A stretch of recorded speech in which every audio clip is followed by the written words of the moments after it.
The first book of the Maccabees.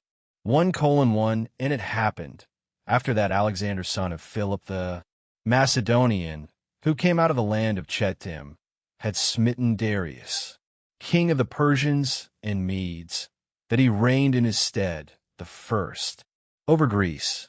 1:2. And made many wars, and won many strongholds, and slew the kings of the earth. 1:3. And went through to the ends of the earth, and took spoils of many nations, insomuch that the earth was quiet before him, whereupon he was exalted, and his heart was lifted up. 1:4. And he gathered a mighty strong host, and ruled over countries, and nations, and kings, who became tributaries unto him. 1:5. And after these things he fell sick, and perceived that he should die. 1:6. Wherefore he called his servants, such as were honorable, and had been brought up with him from his youth, and parted his kingdom among them, while he was yet alive. 1:7. So Alexander reigned 12 years, and then died. 1:8. And his servants bare rule, every one in his place. 1:9. And after his death they all put crowns upon themselves. So did their sons after them many years, and evils were multiplied in the earth. 1:10. And there came out of them a wicked root, Antiochus surnamed Epiphanes, son of Antiochus the king, who had been an hostage at Rome. And he reigned in the 137th year of the kingdom of the Greeks. 1:11. In those days went there out of Israel wicked men, who persuaded many, saying, Let us go and make a covenant with the heathen that are round about us, for since we departed from them, we have had much sorrow. 1:12. So this device pleased them well. 1:13. Then certain of the people were so forward herein, that they went to the king, who gave them license to do after the ordinances of the heathen. 1:14. Whereupon they built a place of exercise at Jerusalem according to the customs of the heathen. 1:15. And made themselves uncircumcised, and forsook the holy covenant, and joined themselves to the heathen, and were sold to do mischief. 1:16. Now, when the kingdom was established before Antiochus, he thought to reign over Egypt, that he might have the dominion of 2 realms. 1:17. Wherefore he entered into Egypt with a great multitude, with chariots and elephants and horsemen, and a great navy. 1:18. And made war against Ptolemy king of Egypt. But Ptolemy was afraid of him, and fled, and many were wounded to death. 1:19. Thus they got the strong cities in the land of Egypt, and he took the spoils thereof. 1:20. And after that Antiochus had smitten Egypt, he returned again in the 143rd year, and went up against Israel and Jerusalem with a great multitude. 1:21. And entered proudly into the sanctuary, and took away the golden altar, and the candlestick of light, and all the vessels thereof. 1:22. And the table of the showbread, and the pouring vessels, and the vials, and the censers of gold, and the veil, and the crown, and the golden ornaments that were before the temple, all which he pulled off. 1:23. He took also the silver and the gold, and the precious vessels. Also he took the hidden treasures which he found. 1:24. And when he had taken all away, he went into his own land, having made a great massacre, and spoken very proudly. 1:25. Therefore there was a great mourning in Israel, in every place where they were. 1:26. So that the princes and elders mourned, the virgins and young men were made feeble, and the beauty of women was changed. 1:27. Every bridegroom took up lamentation, and she that sat in the marriage chamber was in heaviness. 1:28. The land also was moved for the inhabitants thereof, and all the house of Jacob was covered with confusion. 129, and after 2 years fully expired, the king sent his chief collector of tribute unto the cities of Judah, who came unto Jerusalem with a great multitude, 130, and spake peaceable words unto them. But all was deceit, for when they had given him credence, he fell suddenly upon the city, and smote it very sore, and destroyed much people of Israel. 131, and when he had taken the spoils of the city, he set it on fire, and pulled down the houses and walls thereof on every side. 132, but the women and children took they captive, and possessed the cattle. 133, then builded they the city of David with a great and strong wall, and with mighty towers, and made it a strong hold for them. 134, and they put therein a sinful nation, wicked men, and fortified themselves therein. 135, they stored it also with armor and victuals, and when they had gathered together the spoils of Jerusalem, they laid them up there, and so they became a sore snare. 136, for it was a place to lie in wait against the sanctuary, and an evil adversary to Israel. 137, thus they shed innocent blood on every side of the sanctuary, and defiled it. 138, insomuch that the inhabitants of Jerusalem fled because of them. Whereupon the city was made an habitation of strangers, and became strange to those that were born in her, and her own children left her. 139, her sanctuary was laid waste like a wilderness. Her feasts were turned into mourning, her Sabbaths into reproach, her honor into contempt. 140, as had been her glory, so was her dishonor increased, and her excellency was turned into mourning. 141, moreover, King Antiochus wrote to his whole kingdom that all should be one people. 142, and every one should leave his laws. So all the heathen agreed, according to the commandment of the king. 143, many also of the Israelites consented to his religion, and sacrificed unto idols, and profaned the Sabbath. 144, for the king had sent letters by messengers unto Jerusalem and the cities of Judah, that they should follow the strange laws of the land. 145, and forbid burnt offerings and sacrifice and drink offerings in the temple, and that they should profane the Sabbaths and festival days. 146, and pollute the sanctuary and holy people. 147, set up altars and groves and chapels of idols, and sacrifice swine's flesh and unclean beasts. 148, that they should also leave their children uncircumcised, and make their souls abominable with all manner of uncleanness and profanation. 149, to the end they might forget the law, and change all the ordinances. 150, and whosoever would not do according to the commandment of the king, he said he should die.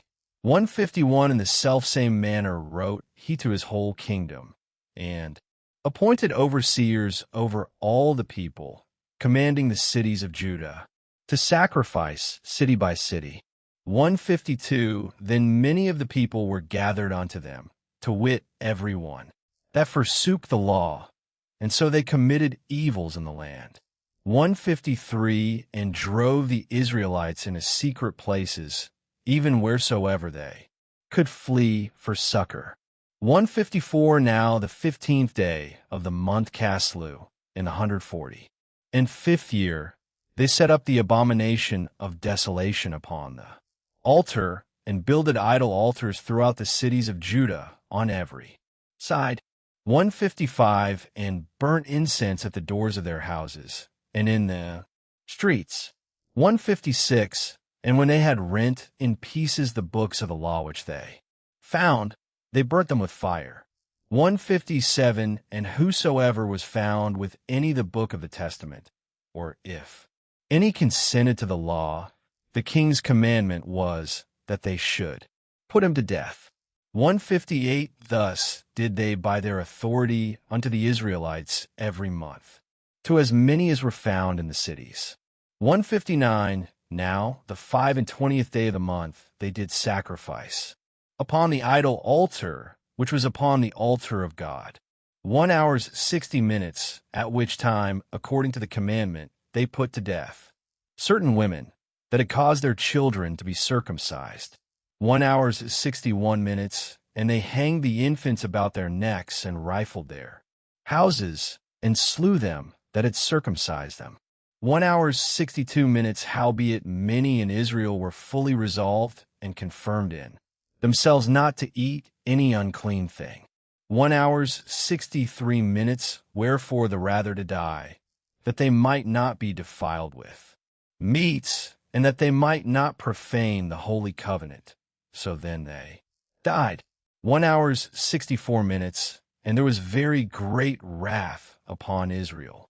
2:1 In those days arose Mattathias the son of John, the son of Simeon, a priest of the sons of Jorib, from Jerusalem, and dwelt in Modin.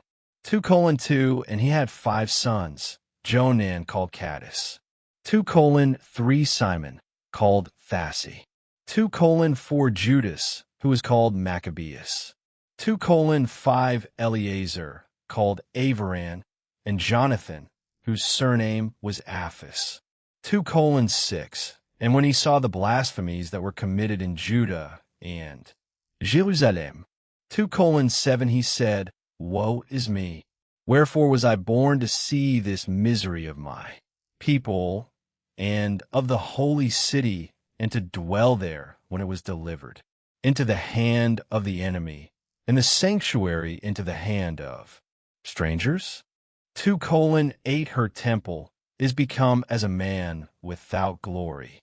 2:9 Her glorious vessels are carried away into captivity. Her infants are slain in the streets, her young men with the sword of the enemy. 2:10 What nation hath not had a part in her kingdom and gotten of her spoils? 2:11 All her ornaments are taken away.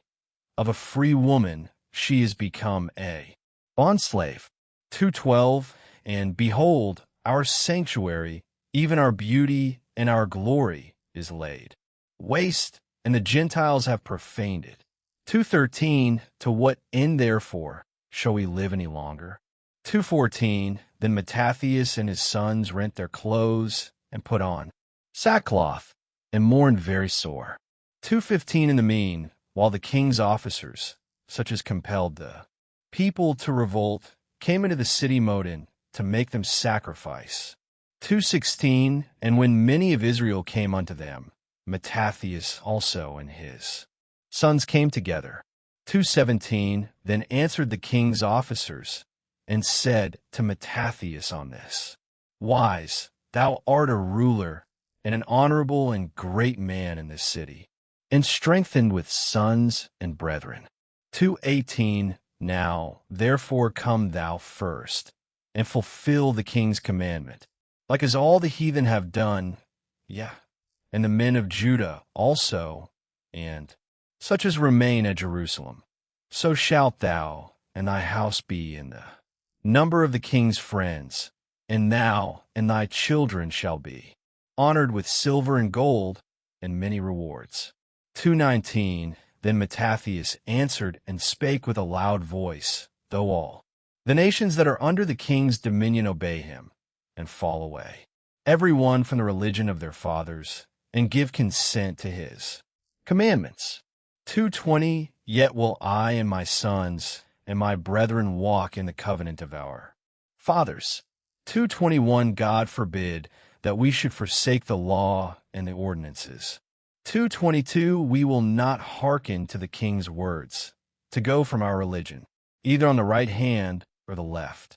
2:23 Now, when he had left speaking these words, there came one of the Jews in the sight of all to sacrifice on the altar which was at Modin, according to the king's commandment.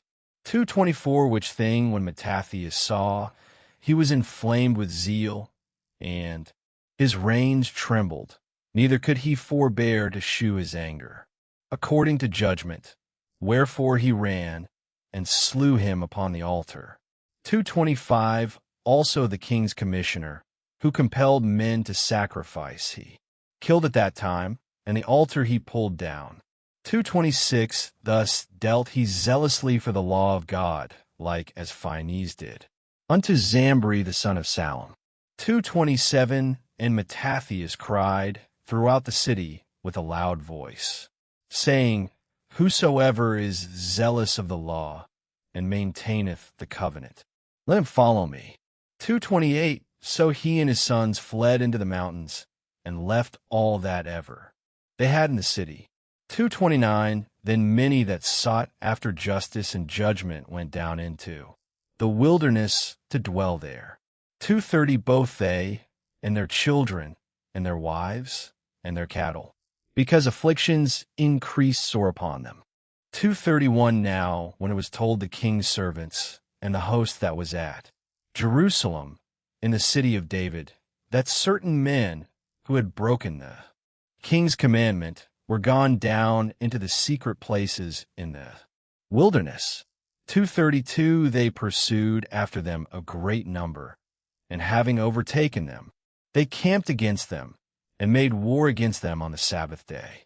233 And they said unto them, Let that which ye have done hitherto suffice.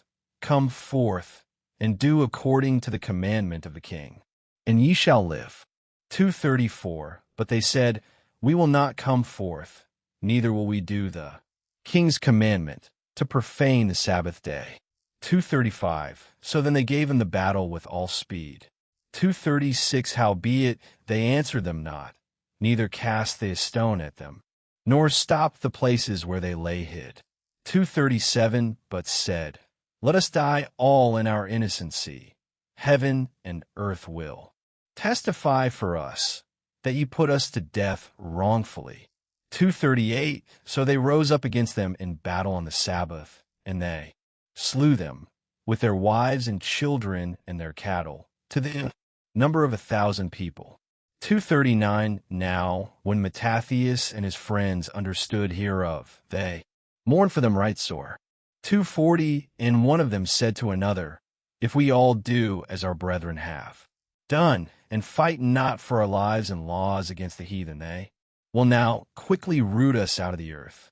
241 At that time, therefore, they decreed, saying, Whosoever shall come to make battle with us on the Sabbath day, we will fight against him. Neither will we die all, as our brethren that were murdered in the secret places. 242 Then came there unto him a company of Assadeans who were mighty, men of Israel, even all such as were voluntarily devoted unto the law. 243 Also all they that fled for persecution joined themselves unto them, and were a stay unto them. 244 So they joined their forces, and smote sinful men in their anger, and wicked men in their wrath. But the rest fled to the heathen for succor. 245 Then Mattathias and his friends went round about, and pulled down the altars.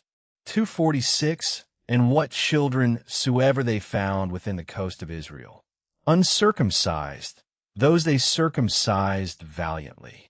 247 They pursued also after the proud man, and the work prospered in their hand. 248 So they recovered the law out of the hand of the Gentiles, and out of the hand of kings, neither suffered they the sinner to triumph. 249 Now, when the time drew near that Mattathias should die, he said unto his sons, Now hath pride and rebuke gotten strength, and the time of destruction, and the wrath of indignation. 250 Now therefore, my sons, be ye zealous for the law, and give your lives for the covenant of your fathers. 251 Call to remembrance what acts our fathers did in their time. So shall ye receive great honor and an everlasting name. 252 Was not Abraham found faithful in temptation, and it was imputed unto him for righteousness? 253 Joseph, in the time of his distress, kept the commandment and was made Lord of Egypt. 254 Phinehas our father, in being zealous and fervent, obtained the covenant of an everlasting priesthood. 255 Jesus, for fulfilling the word, was made a judge in Israel. 256 Caleb, for bearing witness before the congregation, received the heritage of a land. 257 David, for being merciful, possessed the throne of an everlasting kingdom. 258 Elias, for being zealous and fervent for the law, was taken up into heaven. 259 Ananias, Azarias, and Misael, by believing, were saved out of the flame. 2 hours, 60 minutes, Daniel, for his innocency, was delivered from the mouth of lions. 2 hours, 61 minutes, and thus consider ye throughout all ages, that none that put their trust in him shall be overcome. 2 hours, 62 minutes, fear not then the words of a sinful man, for his glory shall be dung and worms. 2 hours, 63 minutes, today he shall be lifted up, and tomorrow he shall not be found, because he is returned into his dust, and his thought is come to nothing. 2 hours, 64 minutes, wherefore, ye my sons, be valiant, and shew yourselves men in the behalf of the law, for by it shall ye obtain glory. 2 hours, 65 minutes, and behold, I know that your brother Simon is a man of counsel. Give ear unto him alway. He shall be a father unto you.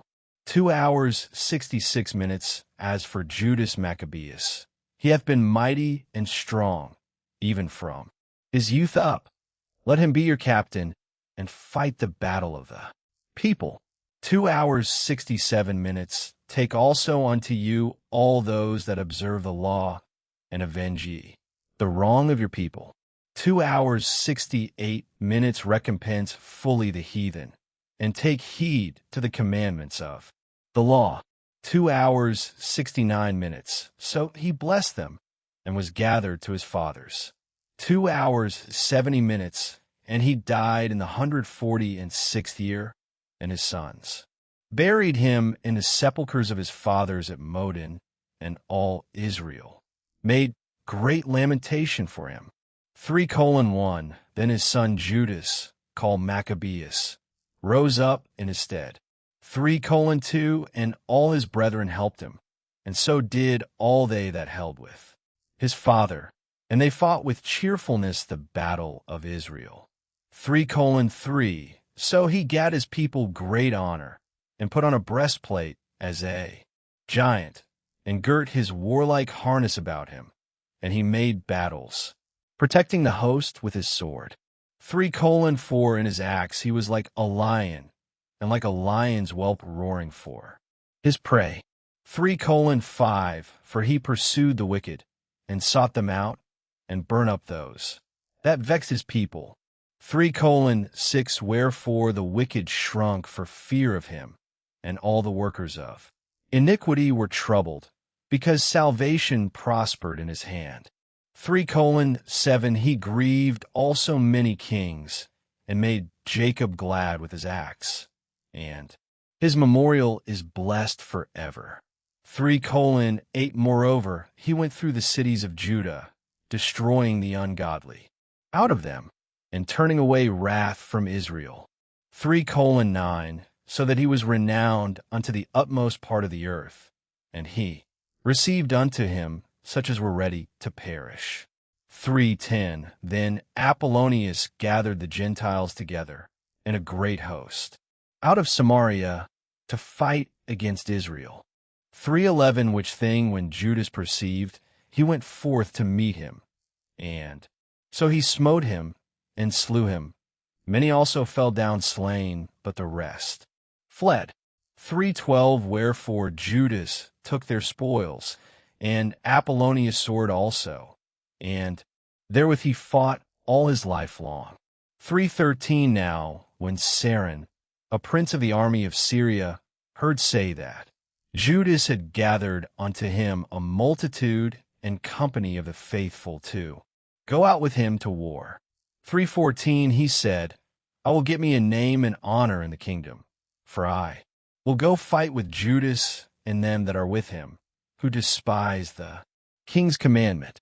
3:15 So he made him ready to go up, and there went with him a mighty host of the ungodly to help him, and to be avenged of the children of Israel.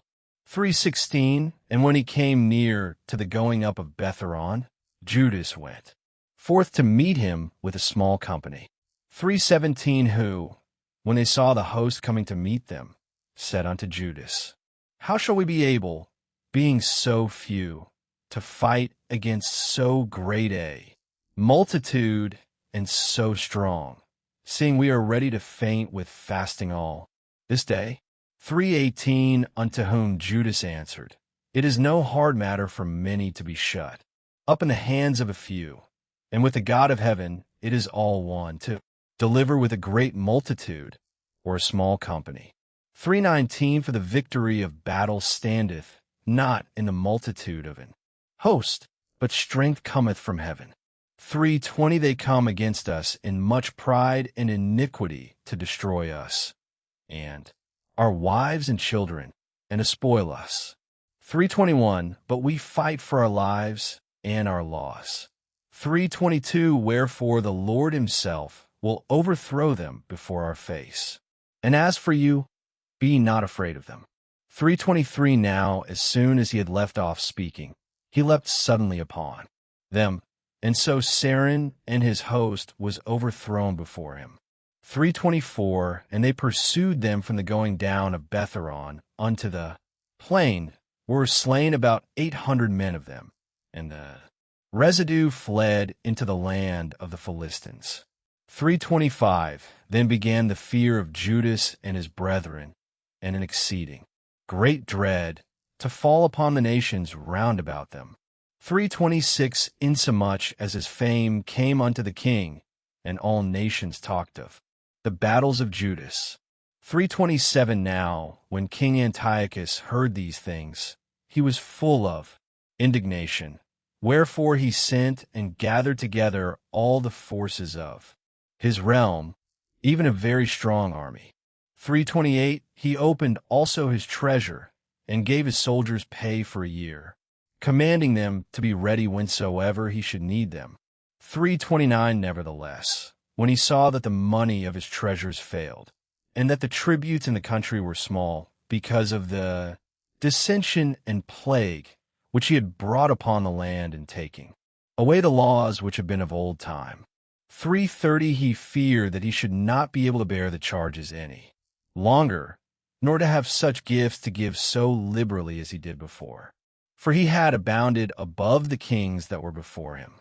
3:31 Wherefore, being greatly perplexed in his mind, he determined to go into Persia, there to take the tributes of the countries, and to gather much money. 3:32 So he left Lysias, a nobleman, and one of the blood royal, to oversee the affairs of the king from the river Euphrates unto the borders of Egypt. 3:33 And to bring up his son Antiochus until he came again. 3:34 Moreover, he delivered unto him the half of his forces and elephants, and gave him charge of all things that he would have done, as also concerning them that dwelt in Judah and Jerusalem. 3:35 To wit, that he should send an army against them, to destroy and root out the strength of Israel and the remnant of Jerusalem, and to take away their memorial from that place. 3:36 And that he should place strangers in all their quarters, and divide their land by lot. 3:37 So the king took the half of the forces that remained, and departed from Antioch, his royal city, the 147th year, and having passed the river Euphrates, he went through the high countries. 3:38 Then Lysias chose Ptolemy the son of Dormenes, Nicanor, and Gorgias, mighty men of the king's friends. 3:39 And with them he sent 40,000 footmen and 7,000 horsemen to go into the land of Judah, and to destroy it, as the king commanded. 340, so they went forth with all their power, and came and pitched by Emmaus in the plain country. 341, and the merchants of the country, hearing the fame of them, took silver and gold very much, with servants, and came into the camp to buy the children of Israel for slaves. A power also of Syria and of the land of the Philistines joined themselves unto them. 342, now, when Judas and his brethren saw that miseries were multiplied, and that the forces did encamp themselves in their borders, for they knew how the king had given commandment to destroy the people, and utterly abolish them. 343, they said one to another, let us restore the decayed estate of our people, and let us fight for our people and the sanctuary. 344, then was the congregation gathered together, that they might be ready for battle, and that they might pray and ask mercy and compassion. 345, now Jerusalem lay void as a wilderness, there was none of her children that went in or out. The sanctuary also was trodden down, and aliens kept the stronghold. The heathen had their habitation in that place, and joy was taken from Jacob, and the pipe with the harp ceased. 346, wherefore the Israelites assembled themselves together, and came to Maspha over against Jerusalem, for in Maspha was the place where they prayed aforetime in Israel. 347, then they fasted that day, and put on sackcloth, and cast ashes upon their heads, and rent their clothes. 348, and laid open the book of the law, wherein the heathen had sought to paint the likeness of their images. 349, they brought also the priest's garments, and the firstfruits, and the tithes, and the Nazarites they stirred up, who had accomplished their days. 350, then cried they with a loud voice toward heaven, say, what shall we do with these? And whither shall we carry them away? 351, for thy sanctuary is trodden down and profaned, and thy priests are in heaviness and brought low. 352, and lo, the heathen are assembled together against us to destroy us. What things they imagine against us, thou knowest. 353, how shall we be able to stand against them, except thou, O God, be our help? 354, then sounded they with trumpets, and cried with a loud voice. 355, and after this Judas ordained captains over the people, even captains over thousands, and over hundreds, and over fifties, and over tens. 356, but as for such as were building houses, or had betrothed wives, or were planting vineyards, or were fearful, those he commanded that they should return, every man to his own house, according to the law. 357, so the camp removed, and pitched upon the south side of Emmaus. 358, and Judas said, arm yourselves, and be valiant men, and see that ye be in readiness against the morning, that ye may fight with these nations that are assembled together against us to destroy us and our sanctuary. 359, for it is better for us to die in battle than to behold the calamities of our people and our sanctuary.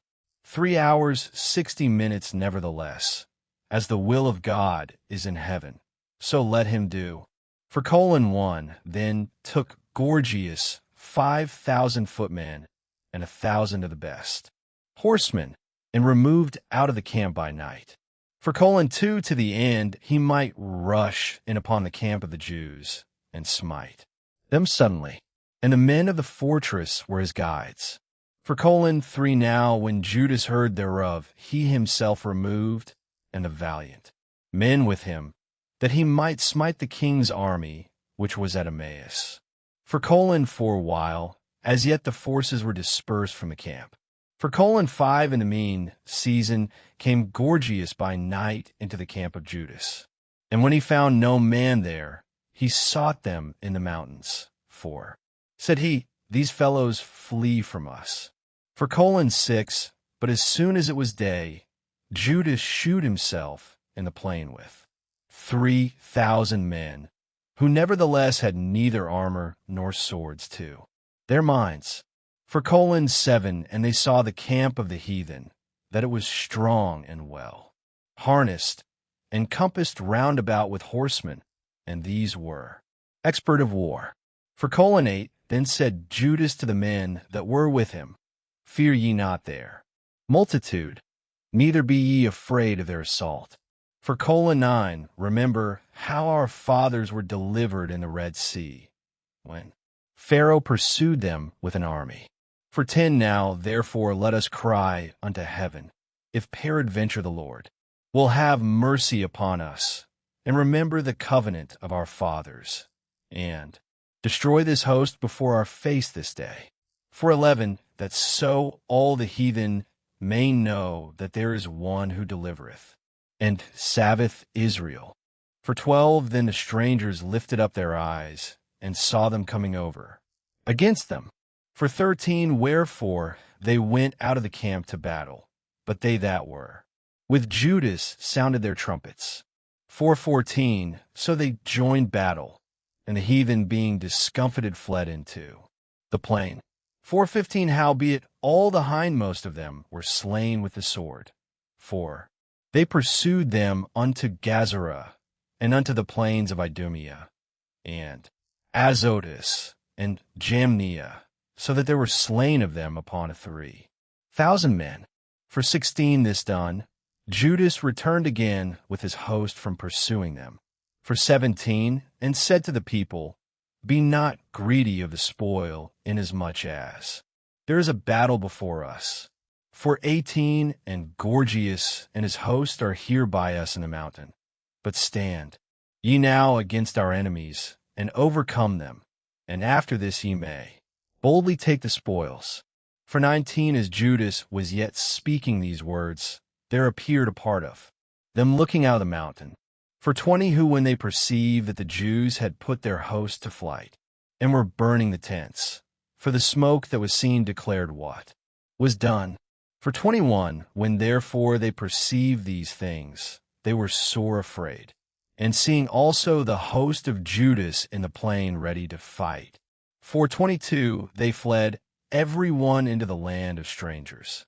For 23, then Judas returned to spoil the tents, where they got much gold, and silver, and blue silk, and purple of the sea, and great riches. For 24, after this they went home, and sung a song of thanksgiving, and praised the Lord in heaven, because it is good, because his mercy endureth forever. For 25, thus Israel had a great deliverance that day. For 26, now all the strangers that had escaped came and told Lysias what had happened.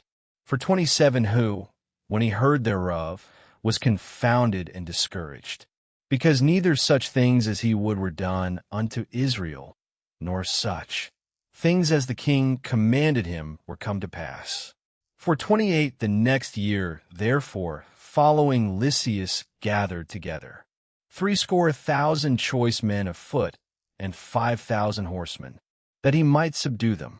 For 29, so they came into Idumea, and pitched their tents at Bethsura, and Judas met them with 10,000 men. For 30, and when he saw that mighty army, he prayed and said, Blessed art thou, O Savior of Israel, who didst quell the violence of the mighty man by the hand of thy servant David, and gavest the host of strangers into the hands of Jonathan the son of Saul, and his armor-bearer. For 31, shut up this army in the hand of thy people Israel, and let them be confounded in their power and horsemen.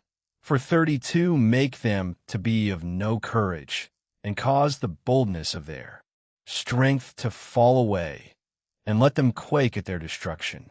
For 33, cast them down with the sword of them that love thee, and let all those that know thy name praise thee with thanksgiving. For 34, so they joined battle, and there were slain of the host of Lysias about 5,000 men. Even before them were they slain.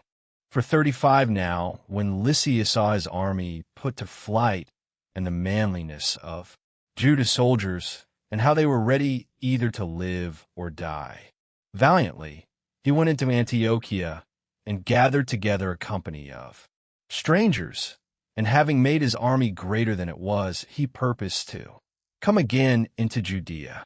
For 36, then said Judas and his brethren, Behold, our enemies are discomfited. Let's go up to cleanse and dedicate this sanctuary.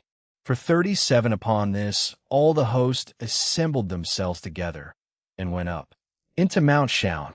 For 38, and when they saw the sanctuary desolate, and the altar profaned, and the gates burned up, and shrubs growing in the courts as in a forest, or in one of the mountains, in the priest's chambers, pulled down.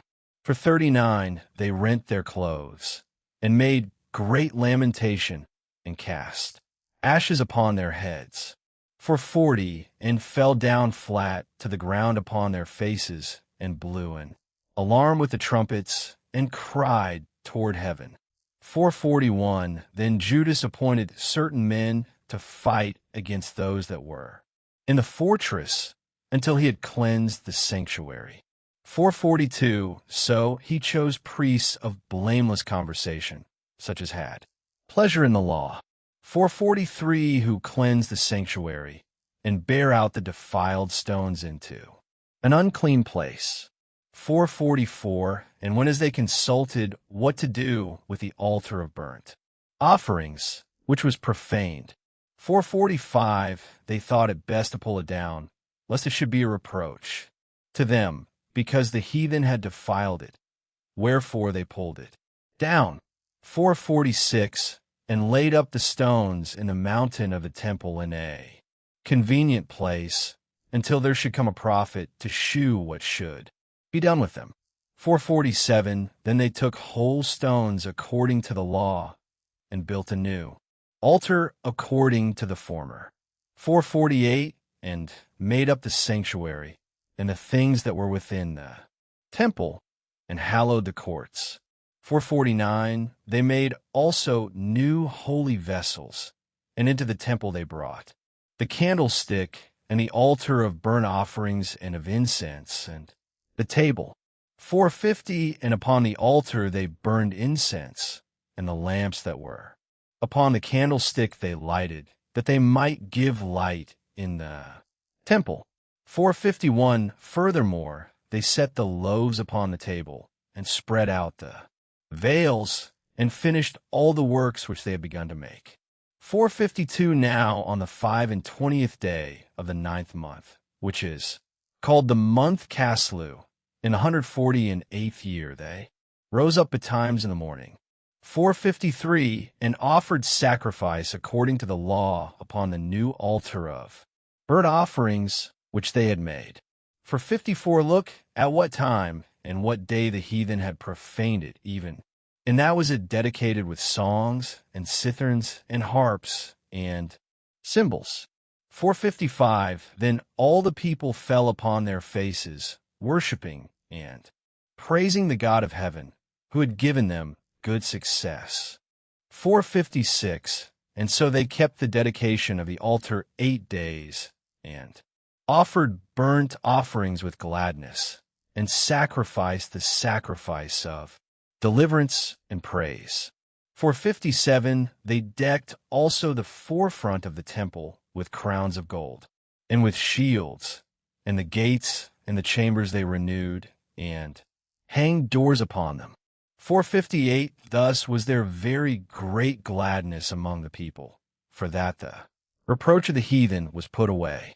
For 59, moreover, Judas and his brethren with the whole congregation of Israel ordained that the days of the dedication of the altar should be kept in their season from year to year by the space of 8 days, from the 25th day of the month Caslu, with mirth and gladness.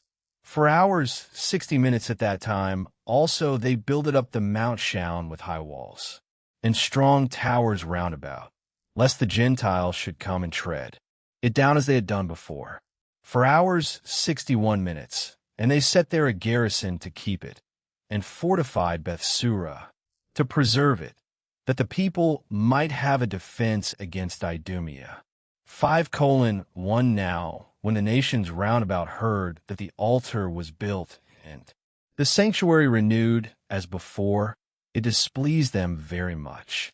5:2 Wherefore they thought to destroy the generation of Jacob that was among them, and thereupon they began to slay and destroy the people.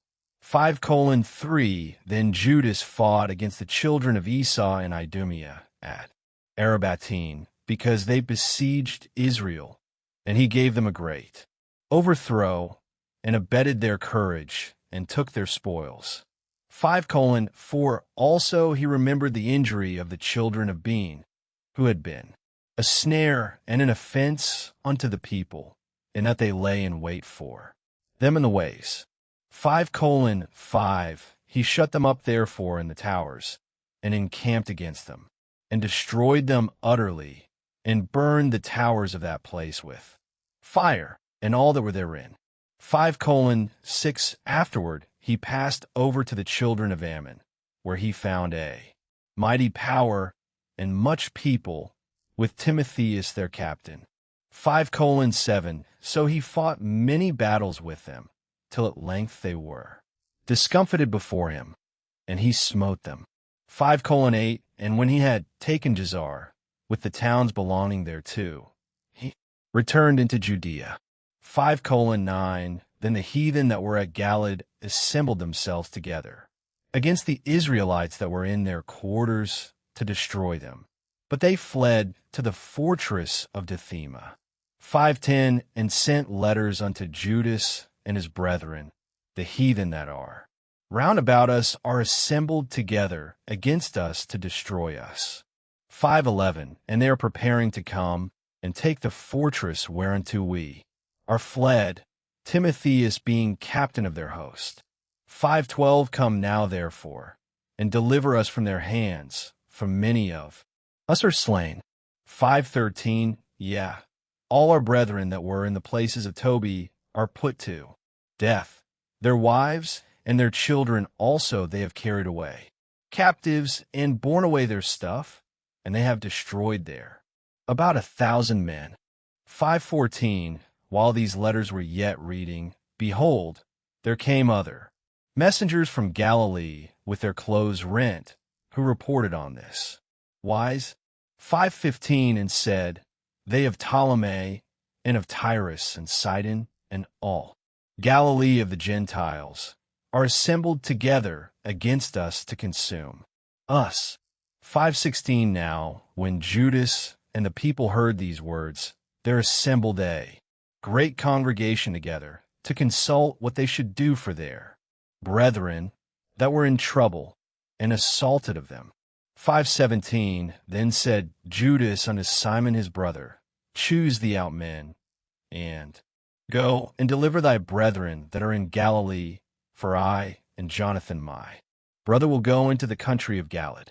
5:18 So he left Joseph the son of Zacharias, and Azarias, captains of the people, with the remnant of the host in Judea, to keep it. 5:19 Unto whom he gave commandment, saying, Take ye the charge of this people, and see that ye make not war against the heathen until the time that we come again. 5:20 Now unto Simon were given 3,000 men to go into Galilee, and unto Judas 8,000 men for the country of Galad.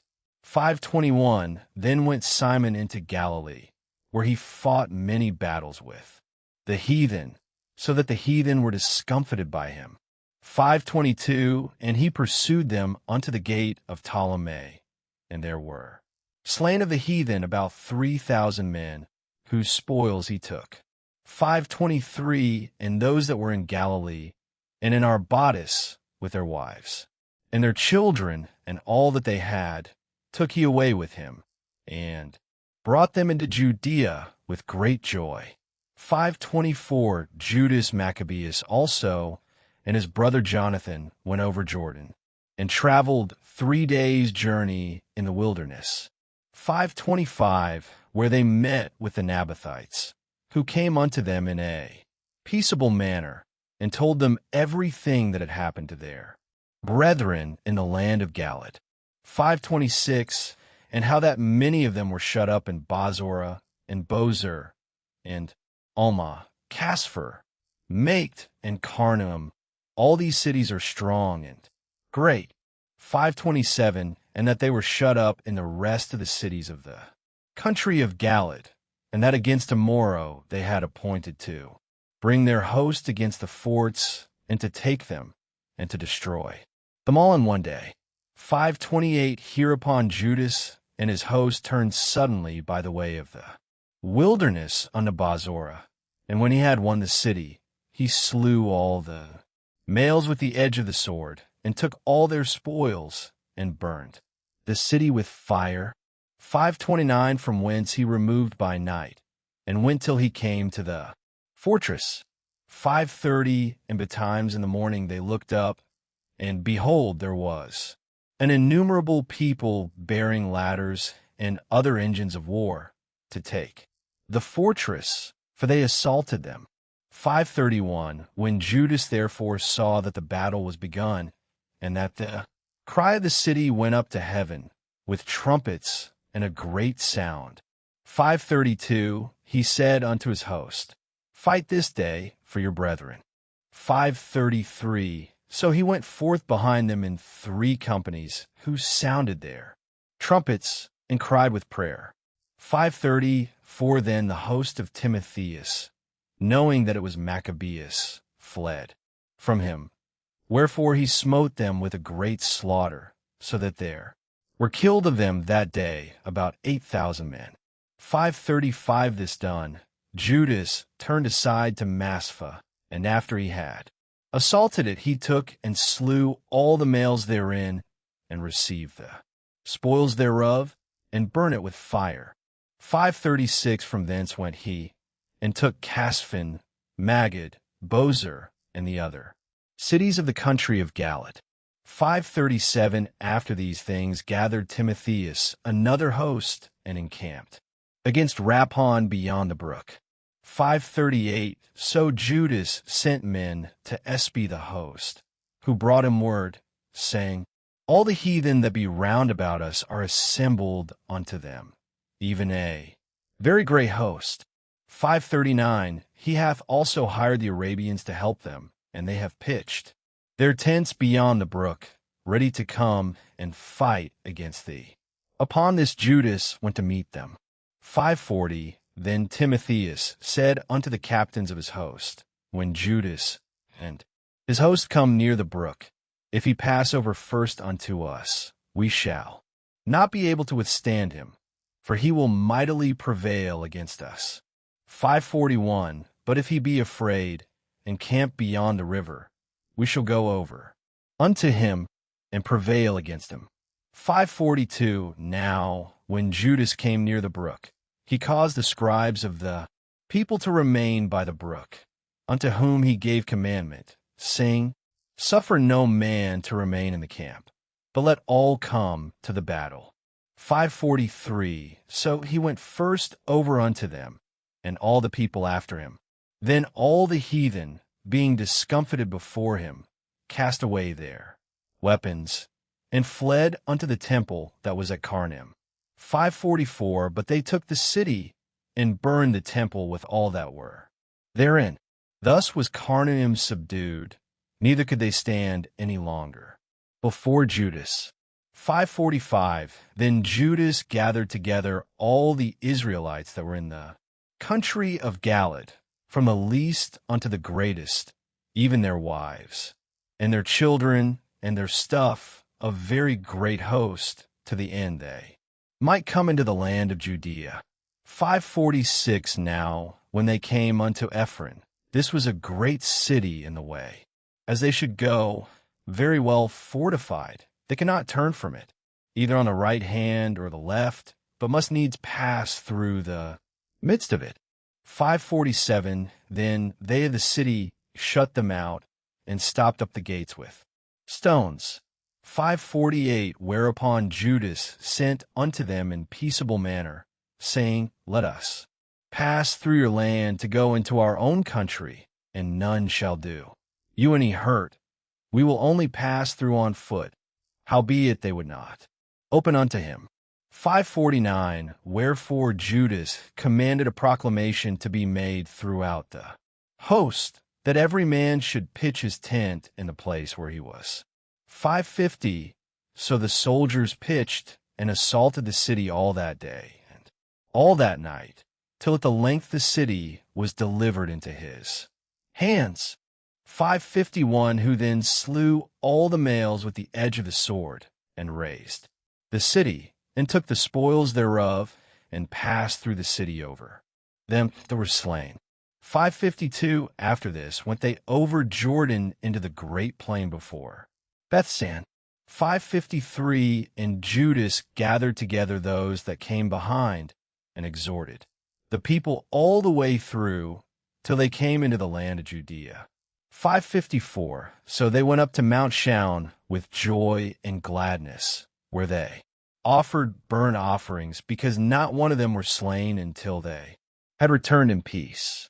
555, now, what time as Judas and Jonathan were in the land of Galilee, and Simon his brother in Galilee before Ptolemy. 556, Joseph the son of Zacharias and Azarias, captains of the garrisons, heard of the valiant acts and warlike deeds which they had done. 557, wherefore they said, Let us also get us a name, and go fight against the heathen that are round about us. 558, so when they had given charge unto the garrison that was with them, they went toward Jamnia. 559, then came Gorgias and his men out of the city to fight against them. 5 hours, 60 minutes, and so it was that Joseph and Azarias were put to flight, and pursued unto the borders of Judea, and there were slain that day of the people of Israel about 2,000 men. 5 hours, 61 minutes, thus was there a great overthrow among the children of Israel, because they were not obedient unto Judas and his brethren, but thought to do some valiant act. 5 hours, 62 minutes, moreover, these men came not of the seed of those by whose hand deliverance was given unto Israel. 5 hours, 63 minutes, howbeit the man Judas and his brethren were greatly renowned in the sight of all Israel, and of all the heathen, wheresoever their name was heard of. 5 hours, 64 minutes, insomuch as the people assembled unto them with joyful acclamations. 5 hours, 65 minutes afterward went Judas forth with his brethren, and fought against the children of Esau in the land toward the south, where he smote Hebron and the towns thereof, and pulled down the fortress of it, and burned the towers thereof round about. 5 hours, 66 minutes from thence he removed to go into the land of the Philistines, and passed through Samaria. 5 hours, 67 minutes at that time, certain priests, desirous to shew their valor, were slain in battle, for that they went out to fight unadvisedly. 5 hours, 68 minutes. So Judas turned to Azotus in the land of the Philistines, and when he had pulled down their altars and burned their carved images with fire and spoiled their cities, he returned into the land of Judea. 6:1 about that time, King Antiochus, traveling through the high countries, heard say that Elamiz in the country of Persia was a city, greatly renowned for riches, silver, and gold. 6:2, and that there was in it a very rich temple, wherein were coverings of gold, and breastplates, and shields, which Alexander, son of Philip, the Macedonian king, who reigned first among the Grecians, had left there. 6:3 Wherefore he came and sought to take the city and to spoil it. But he was not able, because they of the city, having had warning thereof. 6:4 Rose up against him in battle. So he fled and departed thence with great heaviness and returned to Babylon. 6:5 Moreover, there came one who brought him tidings into Persia that the armies which went against the land of Judea were put to flight. 6:6 And that Lysias, who went forth first with a great power, was driven away of the Jews, and that they were made strong by the armor and power and store of spoils, which they had gotten of the armies, whom they had destroyed. 6:7 Also that they had pulled down the abomination which he had set up upon the altar in Jerusalem, and that they had compassed about the sanctuary with high walls, as before, and his city Bethsura. 6:8 Now, when the king heard these words, he was astonished and sore moved, whereupon he laid him down upon his bed, and fell sick for grief, because it had not befallen him as he looked for.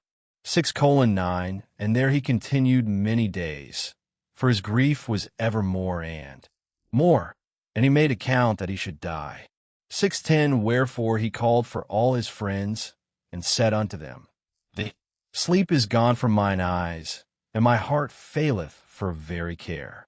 6:11 And I thought with myself, into what tribulation am I come, and how great a flood of misery is it, wherein now I am, for I was bountiful and beloved in my power. 6:12 But now I remember the evils that I did at Jerusalem, and that I took all the vessels of gold and silver that were therein, and sent to destroy the inhabitants of Judea without a cause. 6:13 I perceive therefore that for this cause these troubles are come upon me, and behold, I perish through great grief in a strange land. 6:14 Then called he for Philip, one of his friends, who he made ruler over all his realm. 6:15 And gave him the crown, and his robe, and his signet, to the end he should bring up his son Antiochus, and nourish him up for the kingdom. 6:16 So King Antiochus died there in the 149th year.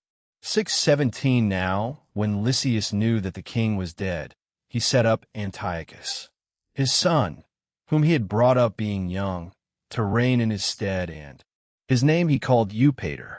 6:18 About this time, they that were in the tower shut up the Israelites round about the sanctuary, and sought always their hurt, and the strengthening of the heathen. 6:19 Wherefore Judas, purposing to destroy them, called all the people together to besiege them. 6:20 So they came together, and besieged them in the 150th year, and he made mount for shot against them, and other engines. 6:21 Howbeit certain of them that were besieged got forth, unto whom some ungodly men of Israel joined themselves. 6:22 And they went unto the king, and said, How long will it be ere thou execute judgment, and avenge our brethren? 6:23 We have been willing to serve thy father, and to do as he would have us, and to obey his commandments. 6:24 For which cause they of our nation besieged the tower, and are alienated from us. Moreover, as many of us as they could light on, they slew and spoiled our inheritance. 6:25 Neither have they stretched out their hand against us only, but also against their borders. 6:26 And behold, this day are they besieging the tower at Jerusalem, to take it. The sanctuary also and Bethsura have they fortified. 6:27 Wherefore, if thou dost not prevent them quickly, they will do the greater things than these, neither shalt thou be able to rule them. 6:28 Now, when the king heard this, he was angry, and gathered together all his friends, and the captains of his army, and those that had charge of the horse, 629, there came also unto him from other kingdoms, and from isles of the sea, bands of hired soldiers. 630, so that the number of his army was 100,000 footmen, and 20,000 horsemen, and 32 elephants exercised in battle. 631, these went through Idumea, and pitched against Bethsura, which they assaulted many days, making engines of war. But they of Bethsura came out, and burned them with fire, and fought valiantly. 632, upon this Judas removed from the tower, and pitched in Bath-Zacharias, over against the king's camp. 633, then the king, rising very early, marched fiercely with his host toward Bath-Zacharias, where his armies made them ready to battle, and sounded the trumpets. 634, and to the end they might provoke the elephants to fight, they shewed them the blood of grapes and mulberries. 635, moreover, they divided the beasts among the armies, and for every elephant they appointed 1,000 men, armed with coats of mail, and with helmets of brass on their heads.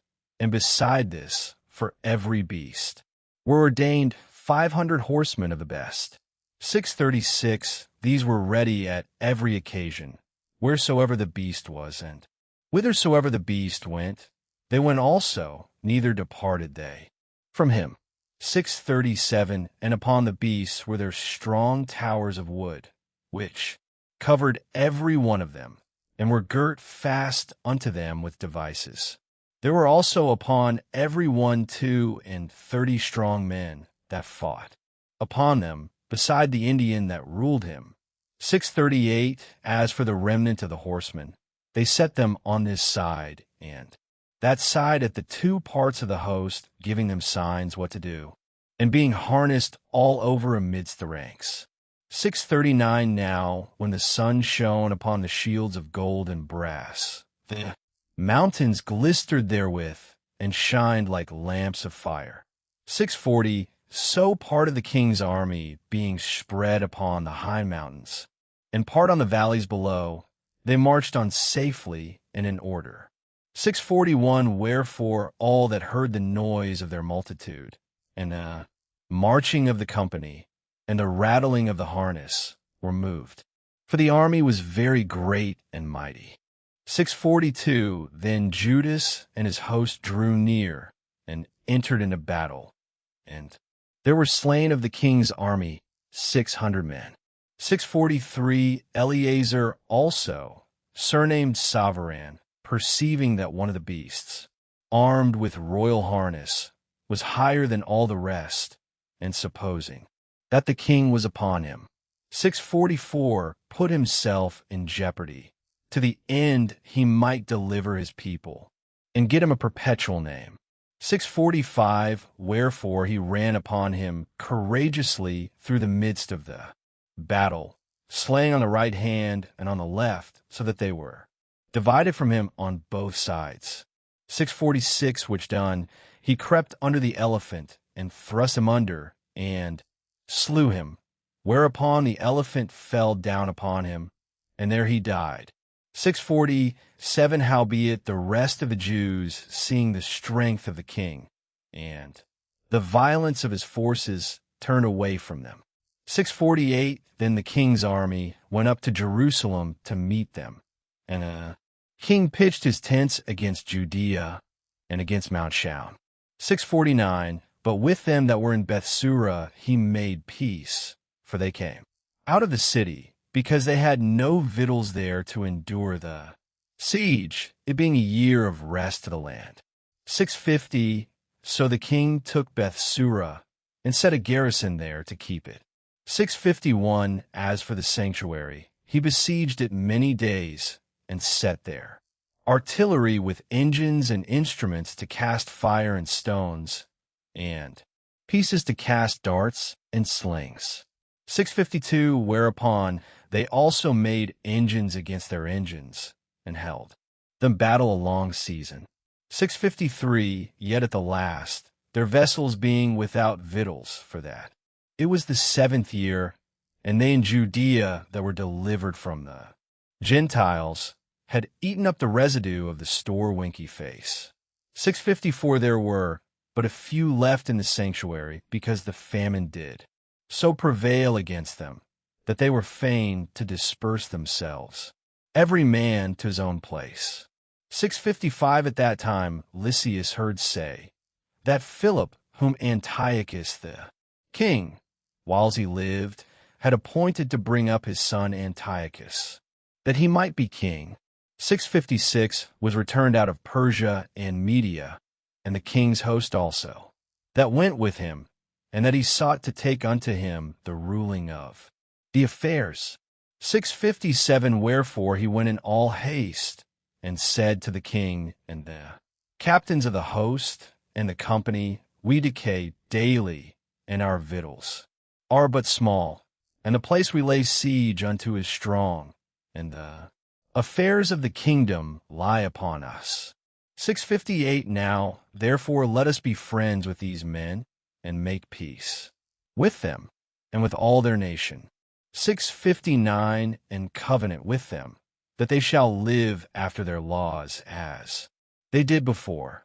For they are therefore displeased, and have done all these things because we abolished their laws. 6 hours 60 minutes, so the king and the princes were content. Wherefore he sent unto them to make peace, and they accepted thereof. 6 hours 61 minutes, also the king and the princes made an oath unto them, whereupon they went out of the stronghold. 6 hours 62 minutes, then the king entered into Mount Shaun, but when he saw the strength of the place, he broke his oath that he had made, and gave commandment to pull down the wall round about. 6 hours 63 minutes afterward departed he in all haste, and returned unto Antiochia, where he found Philip to be master of the city. So he fought against him, and took the city by force. 7:1 in the 150th year, Demetrius the son of Seleucus departed from Rome, and came up with a few men unto a city of the sea coast, and reigned there. 7:2 and as he entered into the palace of his ancestors, so it was that his forces had taken Antiochus and Lysias to bring them unto him. 7:3 wherefore, when he knew it, he said, let me not see their faces. 7:4 so his host slew them. Now when Demetrius was set upon the throne of his kingdom, 7:5 there came unto him all the wicked and ungodly men of Israel, having Alcimus, who was desirous to be high priest, for their captain. 7:6 and they accused the people to the king, saying, Judas and his brethren have slain all thy friends, and driven us out of our own land. 7:7 now, therefore, send some man whom thou trustest, and let him go and see what havoc he hath made among us, and in the king's land, and let him punish them with all them that aid them. 7:8 then the king chose Bacchides, a friend of the king, who ruled beyond the flood, and was a great man in the kingdom, and faithful to the king. 7:9 and him he sent with that wicked Alcimus, whom he made high priest, and commanded that he should take vengeance of the children of Israel. 7:10 so they departed, and came with a great power into the land of Judea, where they sent messengers to Judas and his brethren with peaceable words deceitfully. 7:11 but they gave no heed to their words, for they saw that they were come with a great power. 7:12 then did there assemble unto Alcimus and Bacchides a company of scribes to require justice. 7:13 now the Assadeans were the first among the children of Israel that sought peace of them. 7:14 for said they, one that is a priest of the seed of Aaron is come with this army, and he will do us no wrong. 7:15 so he spake unto them peaceably, and sware unto them, saying, we will procure the harm neither of you nor your friends. 7:16 Whereupon they believed him. Howbeit he took of them 60 men, and slew them in one day, according to the words which he wrote. 7:17 The flesh of thy saints have they cast out, and their blood have they shed round about Jerusalem, and there was none to bury them. 7:18 Wherefore the fear and dread of them fell upon all the people, who said, There is neither truth nor righteousness in them, for they have broken the covenant and oath that they made. 7:19 After this, removed backshides from Jerusalem, and pitched his tents in Bezeth, where he sent and took many of the men that had forsaken him, and certain of the people also, and when he had slain them, he cast them into the great pit. 7:20 Then committed he the country to Alcimus, and left with him a power to aid him. So backshides went to the king. 7:21 But Alcimus contended for the high priesthood. 7:22 And unto him resorted all such as troubled the people, who, after they had gotten the land of Judah into their power, did much hurt in Israel. 7:23 Now, when Judas saw all the mischief that Alcimus and his company had done among the Israelites, even above the heathen, 7:24 he went out into all the coasts of Judea round about, and took vengeance of them that had revolted from him, so that they durst no more go forth into the country.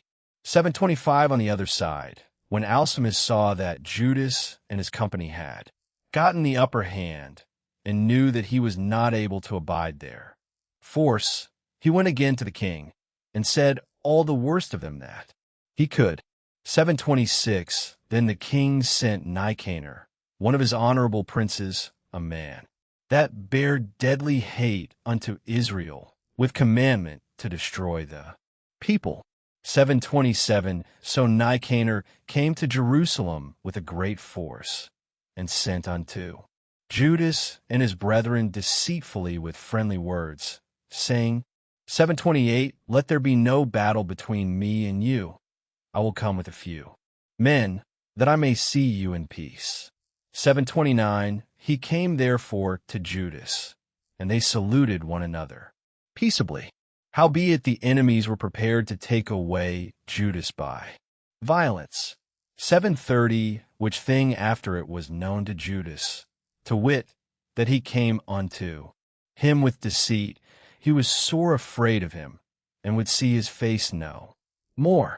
7:31 Nicanor also, when he saw that his counsel was discovered, went out to fight against Judas beside Capharsalma. 7:32 Where there were slain of Nicanor's side about 5,000 men, and the rest fled into the city of David. 7:33 After this went Nicanor up to Mount Shaun, and there came out of the sanctuary certain of the priests and certain of the elders of the people, to salute him peaceably, and to shew him the burnt sacrifice that was offered for the king. 7:34 But he mocked them, and laughed at them, and abused them shamefully, and spake proudly. 7:35 And sware in his wrath, saying, Unless Judas and his host be now delivered into my hands, if ever I come again in safety, I will burn up this house. And with that he went out in a great rage.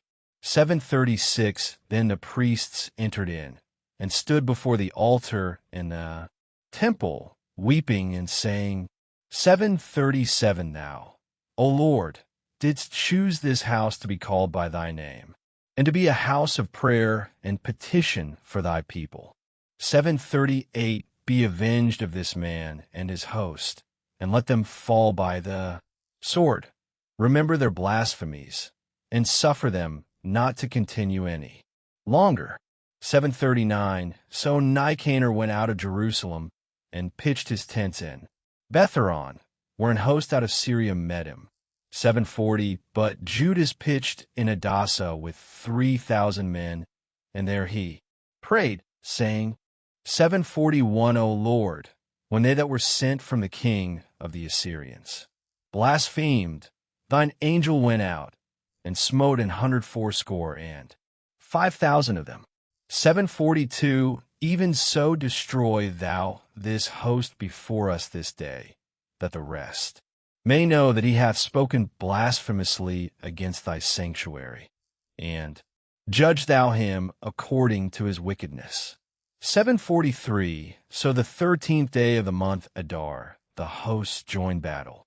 But Nicanor's host was discomfited, and he himself was first slain in the battle. 744 now, when Nicanor's host saw that he was slain, they cast away their weapons and fled. 745, then they pursued after them a day's journey from Adasa unto Gazara, sounding an alarm after them with their trumpets. 746, whereupon they came forth out of all the towns of Judea round about, and closed them in, so that they, turning back upon them that pursued them, were all slain with the sword, and not one of them was left. 747, afterwards they took the spoils and the prey, and smote off Nicanor's head and his right hand, which he stretched out so proudly, and brought them away, and hanged them up toward Jerusalem. 748, for this cause the people rejoiced greatly, and they kept that day a day of great gladness. 749, moreover, they ordained to keep yearly this day, being the 13th of Adar. 750, thus the land of Judah was in rest a little while. 8:1, now Judas had heard of the fame of the Romans, that they were mighty and valiant men, and such as would lovingly accept all that joined themselves unto them, and make a league of amity with all that came unto them. 8:2, and that they were men of great valor. It was told them also of their wars and noble acts which they had done among the Galatians, and how they had conquered them, and brought them under tribute. 8:3, and what they had done in the country of Spain for the winning of the mines of the silver and gold which is there.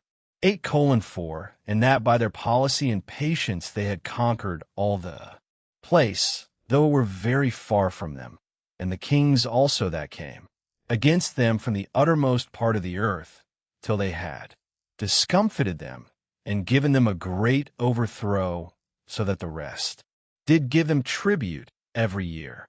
8:5, beside this, how they had discomfited in battle Philip, and Perseus, king of the Sidonians, with others that lifted up themselves against them, and had overcome them. 8:6, how also Antiochus the great king of Asia, that came against them in battle, having 120 elephants with horsemen and chariots and a very great army, was discomfited by them. 8:7, and how they took him alive, and covenanted that he and such as reigned after him should pay a great tribute, and give hostages, and that which was agreed upon. 8:8, and the country of India, and Media, and Lydia, and of the goodliest countries, which they took of him, and gave to King Eumenes. 8:9, moreover, how the Grecians had determined to come and destroy them. 8:10, and that they, having knowledge thereof, sent against them a certain captain, and fighting with them slew many of them, and carried away captives their wives and their children, and spoiled them, and took possession of their lands, and pulled down their strongholds, and brought them to be their servants unto this day. 8:11, it was told them besides, how they destroyed and brought under their dominion all other kingdoms and isles that at any time resisted them. 8:12, but with their friends, and such as relied upon them, they kept amity, and that they had conquered kingdoms both far and nigh, insomuch as all that heard of their name were afraid of them. 8:13, also that whom they would help to a kingdom, those reign, and whom again they displace, finally, that they were greatly exalted. 8:14, yet for all this none of them wore a crown, or was clothed in purple, to be magnified thereby.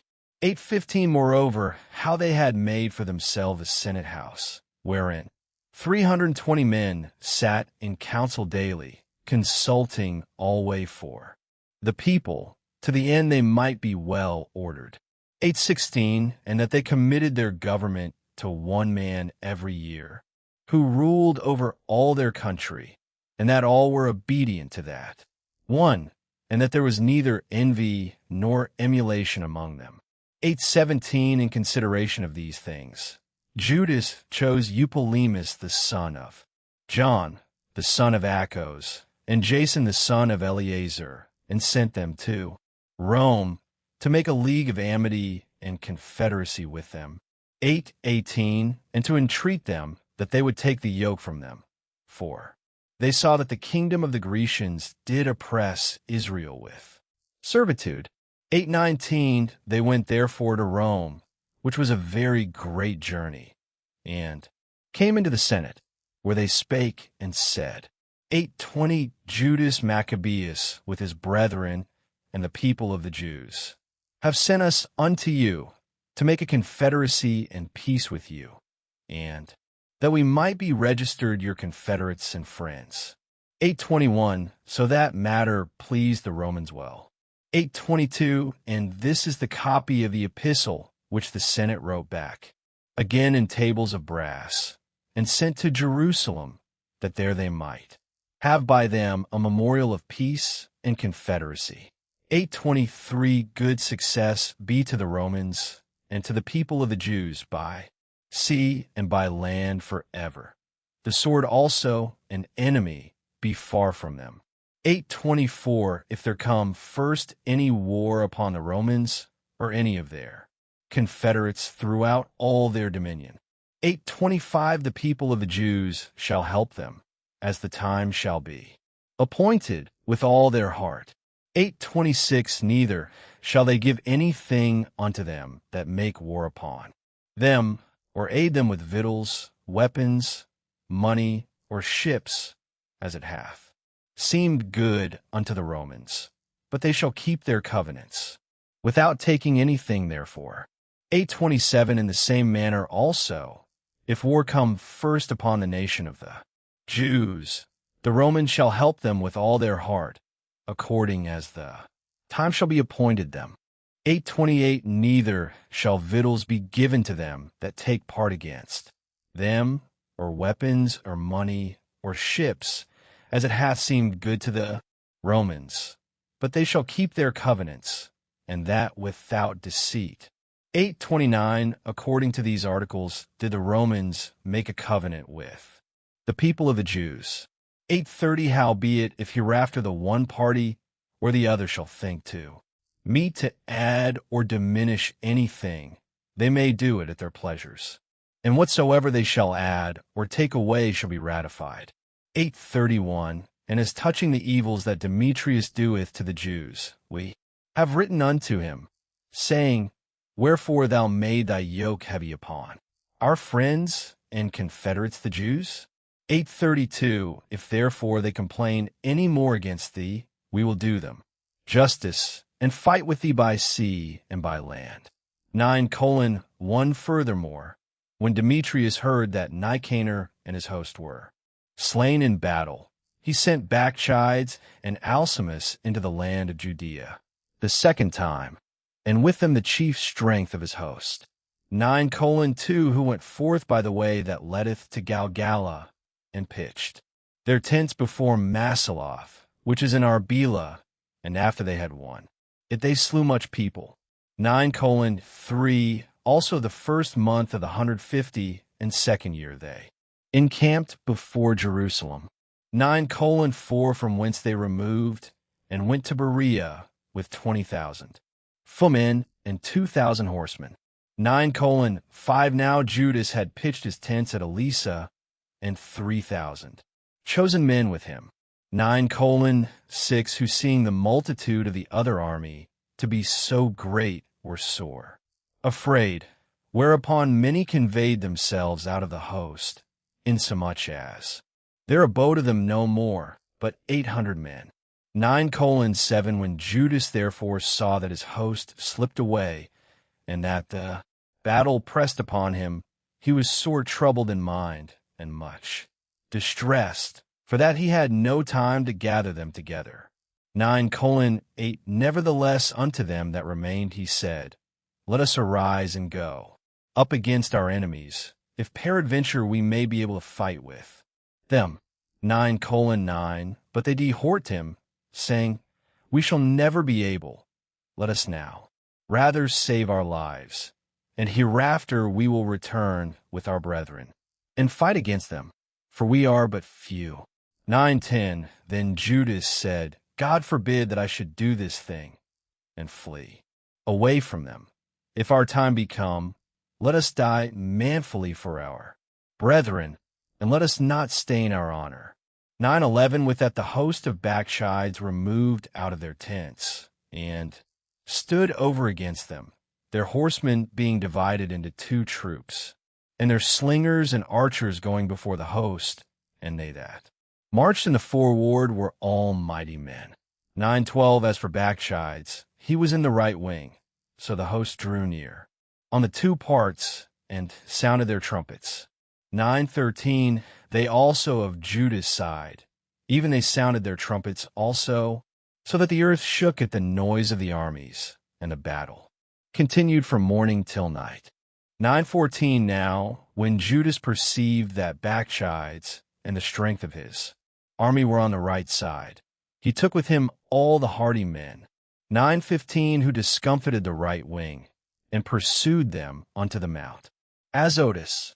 9:16 But when they of the left wing saw that they of the right wing were discomfited, they followed upon Judas and those that were with him, hard at the heels from behind. 9:17 Whereupon there was a sore battle, insomuch as many were slain on both parts. 9:18 Judas also was killed, and the remnant fled. 9:19 Then Jonathan and Simon took Judas their brother, and buried him in the sepulchre of his fathers in Modin. 9:20 Moreover they bewailed him, and all Israel made great lamentation for him, and mourned many days, saying, 9:21 How is the valiant man fallen, that delivered Israel? 9:22 As for the other things concerning Judas and his wars, and the noble acts which he did, and his greatness, they are not written, for they were very many. 9:23 Now, after the death of Judas, the wicked began to put forth their heads in all the coasts of Israel, and there arose up all such as wrought iniquity. 9:24 In those days also was there a very great famine, by reason whereof the country revolted, and went with them. 9:25 Then Backshides chose the wicked men, and made them lords of the country. 9:26 And they made inquiry and search for Judas' friends, and brought them unto Backshides, who took vengeance of them, and used them despitefully. 9:27 So was there a great affliction in Israel, the like whereof was not since the time that a prophet was not seen among them. 9:28 For this cause all Judas' friends came together, and said unto Jonathan, 9:29 Since thy brother Judas died, we have no man like him to go forth against our enemies and Backshides, and against them of our nation that are adversaries to us. 9:30 Now, therefore, we have chosen thee this day to be our prince and captain in his stead, that thou mayest fight our battles. 9:31 Upon this Jonathan took the governance upon him at that time, and rose up instead of his brother Judas. 9:32 But when Backshides got knowledge thereof, he sought for to slay him. 9:33 Then Jonathan and Simon his brother, and all that were with him, perceiving that, fled into the wilderness of the Co, and pitched there tents by the water of the pool Asphur. 9:34 Which when Backshides understood, he came near to Jordan with all his host upon the Sabbath day. 9:35 Now Jonathan had sent his brother John, a captain of the people, to pray his friends the Nabathites, that they might leave with them. their carriage, which was much. 936. But the children of Jambri came out of Medaba, and took John, and all that he had, and went their way with it. 937. After this came word to Jonathan and Simon his brother, that the children of Jambri made a great marriage, and were bringing the bride from Medabatha with a great train, as being the daughter of one of the great princes of Shinar. 938. Therefore they remembered John their brother, and went up and hid themselves under the covert of the mountain. 939. Where they lifted up their eyes, and looked, and behold, there was much ado and great carriage. And the bridegroom came forth, and his friends and brethren, to meet them with drums and instruments of music and many weapons. 940. Then Jonathan and they that were with him rose up against them from the place where they lay in ambush, and made a slaughter of them, in such sort as many fell down dead, and the remnant fled into the mountain, and they took all their spoils. 941. Thus was the marriage turned into mourning, and the noise of their melody into lamentation. 942. So, when they had avenged fully the blood of their brother, they turned again to the marsh of Jordan. 943. Now, when Bacchides heard hereof, he came on the Sabbath day unto the banks of Jordan with a great power. 944. Then Jonathan said to his company, Let us go up now and fight for our lives, for it standeth not with us today as in time past. 945. For, behold, the battle is before us and behind us, and the water of Jordan on this side and that side, the marsh likewise and wood, neither is there place for us to turn aside. 946. Wherefore cry ye now unto heaven, that ye may be delivered from the hand of your enemies. 947. With that they joined battle, and Jonathan stretched forth his hand to smite Bacchides, but he turned back from him. 948. Then Jonathan and they that were with him leapt into Jordan, and swam over unto the other bank, howbeit the other passed not over Jordan unto them. 949. So there were slain of Bacchide's side that day about 1,000 men. 950. Afterward returned Bacchides to Jerusalem, and repaired the strong sites in Judea, the ford in Jericho, and Emmaus, and Betharon, and Bethel, and Thamnatha, Pharathoni, and Tapon. These did he strengthen, with high walls, with gates, and with bars. 951. And in them he set a garrison, that they might work malice upon Israel. 952. He fortified also the city Bethsura, and Gazara, and the tower, and put forces in them, and provision of victuals. 953. Besides, he took the chief men's sons in the country for hostages, and put them into the tower at Jerusalem to be kept. 954. Moreover, in the 153rd year, in the 2nd month, Alcimus commanded that the wall of the inner court of the sanctuary should be pulled down. He pulled down also the works of the prophets. 955. And as he began to pull down, even at that time was Alcimus plagued, and his enterprises hindered, for his mouth was stopped, and he was taken with a palsy, so that he could no more speak anything, nor give order concerning his house. 956. So Alcimus died at that time with great torment. 957. Now, when Bacchides saw that Alcimus was dead, he returned to the king, whereupon the land of Judea was in rest 2 years. 958. Then all the ungodly men held a council, saying, Behold, Jonathan and his company are at ease, and dwell without care. Now, therefore, we will bring Bacchides hither, who shall take them all in one night. 959. So they went and consulted with him. 9 hours 60 minutes. Then removed he, and came with a great host, and sent letters privily to his adherents in Judea, that they should take Jonathan and those that were with him, Howbeit they could not, because their counsel was known unto them. 9 hours 61 minutes, wherefore they took of the men of the country that were authors of that mischief about 50 persons, and slew them. 9 hours 62 minutes afterward Jonathan and Simon, and they that were with him, got them away to Bethbasai, which is in the wilderness, and they repaired the decays thereof, and made it strong.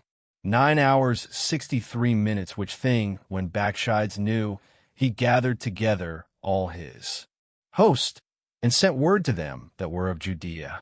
9 hours 64 minutes, then went he and laid siege against Bethbasai, and they fought against it a long season, and made engines of war. 9 hours 65 minutes, but Jonathan left his brother Simon in the city, and went forth himself into the country, and with a certain number went he forth. 9 hours 66 minutes, and he smote Odenarchs and his brethren, and the children of Phazaron in their tent. 9 hours 67 minutes, and when he began to smite them, and came up with his forces, Simon and his company went out of the city, and burned up the engines of war. 9 hours 68 minutes, and fought against Bacchides, who was discomfited by them, and they afflicted him sore, for his counsel and travail was in vain. 9 hours 69 minutes, wherefore he was very wroth at the wicked men that gave him counsel to come into the country, inasmuch as he slew many of them, and purposed to return into his own country. 9 hours 70 minutes, whereof, when Jonathan had knowledge, he sent ambassadors unto him, to the end he should make peace with him, and deliver them the prisoners.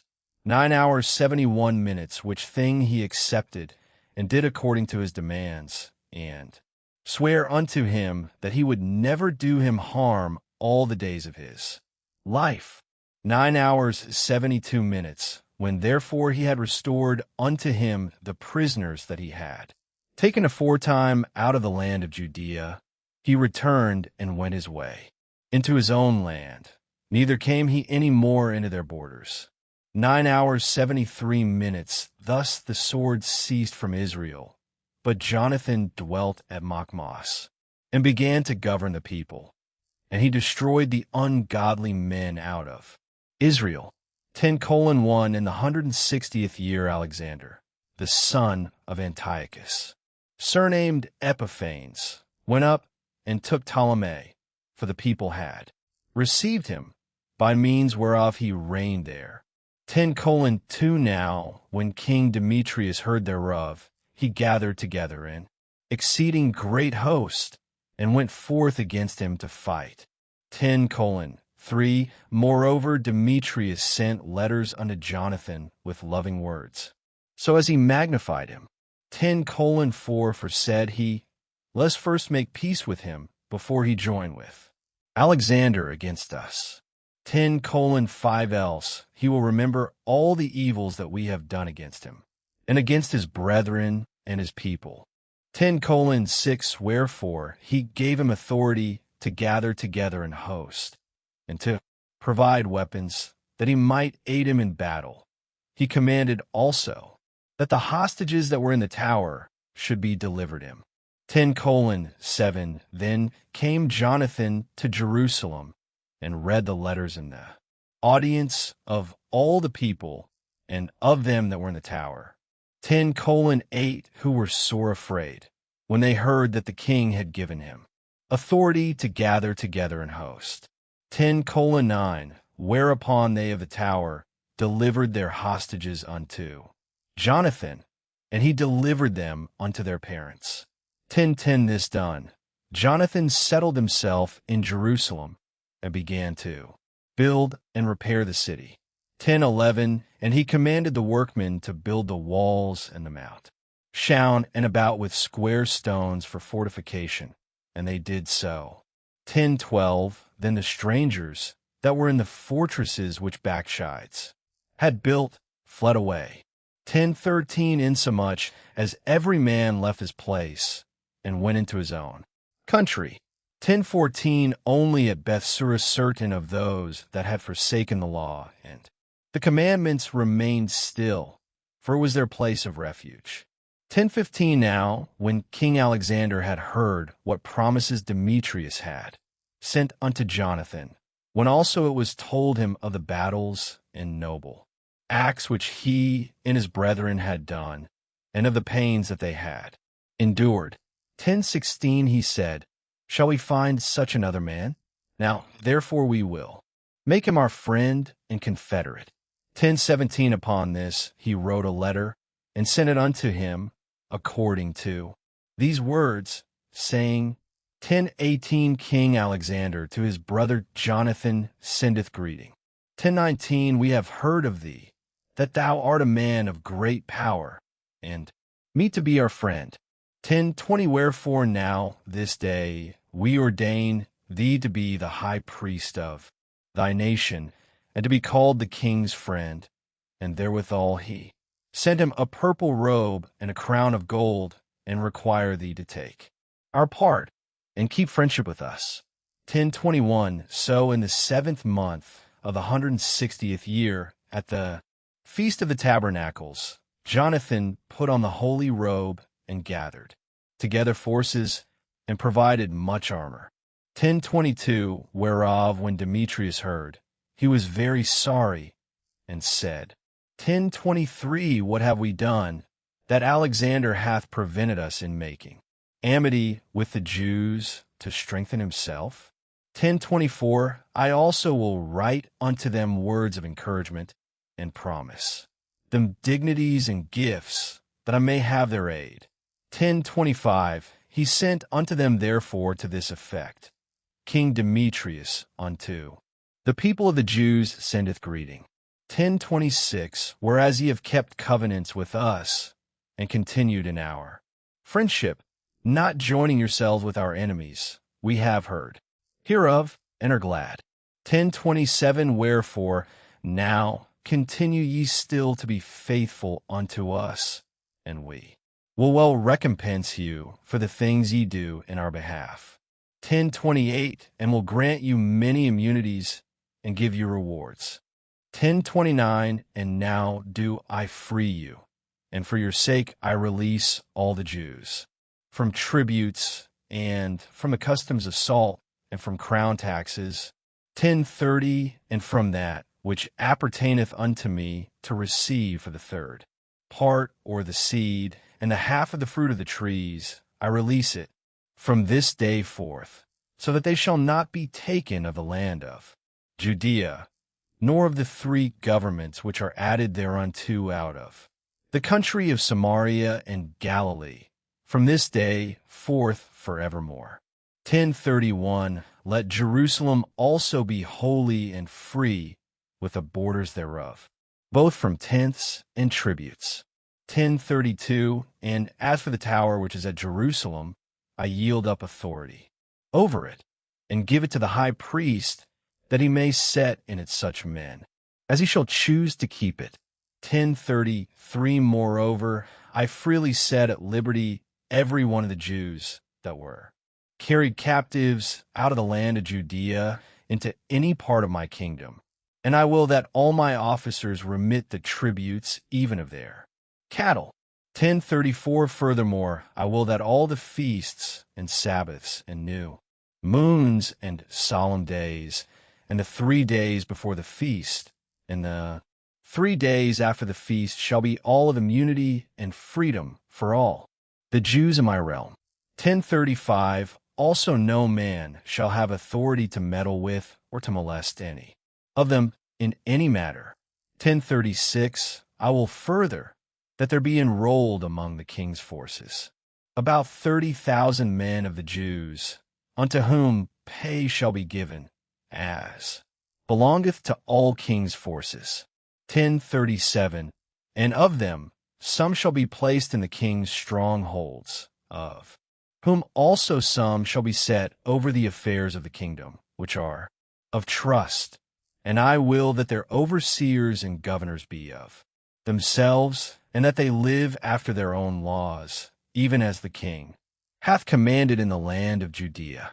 1038, and concerning the 3 governments that are added to Judea from the country of Samaria, let them be joined with Judea, that they may be reckoned to be under one, nor bound to obey other authority than the high priests.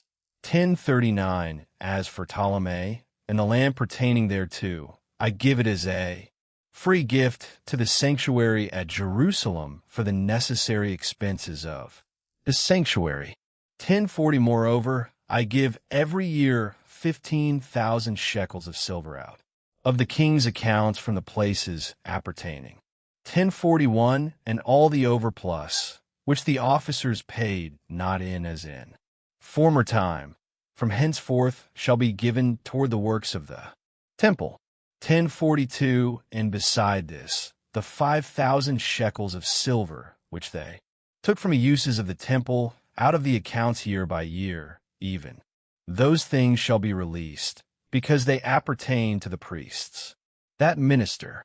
1043, and whosoever they be that flee unto the temple at Jerusalem, or be within the liberties hereof, being indebted unto the king, or for any other matter, let them be at liberty in all that they have in my realm. 1044, for the building also and repairing of the works of the sanctuary. Expenses shall be given of the king's accounts. 1045, and for the building of the walls of Jerusalem, and the fortifying thereof round about. Expenses shall be given out of the king's accounts, as also for the building of the walls in Judea.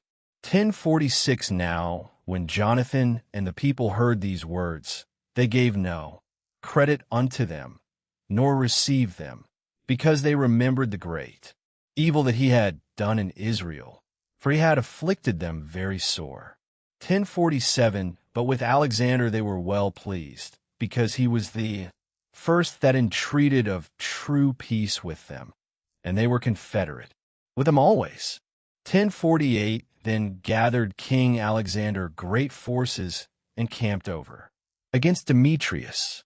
1049, and after the 2 kings had joined battle, Demetrius' host fled, but Alexander followed after him and prevailed against them. 1050, and he continued the battle very sore until the sun went down, and that day was Demetrius slain. 1051, afterward Alexander sent ambassadors to Ptolemy king of Egypt, with a message to this effect. 1052, forasmuch as I am come again to my realm, and am set in the throne of my progenitors, and have gotten the dominion and overthrown Demetrius, and recovered our country. 1053, for after I had joined battle with him, both he and his host was discomfited by us, so that we sit in the throne of his kingdom. 1054, now, therefore, let us make a league of amity together, and give me now thy daughter to wife, and I will be thy son-in-law, and will give both thee and her gifts according to thy dignity. 1055, then Ptolemy the king gave answer, saying, Happy be the day, wherein thou didst return into the land of thy fathers, and satest in the throne of their kingdom.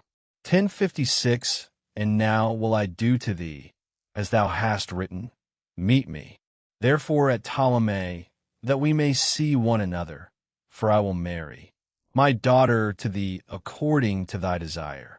1057, so Ptolemy went out of Egypt with his daughter Cleopatra, and they came unto Ptolemy in the 162nd year.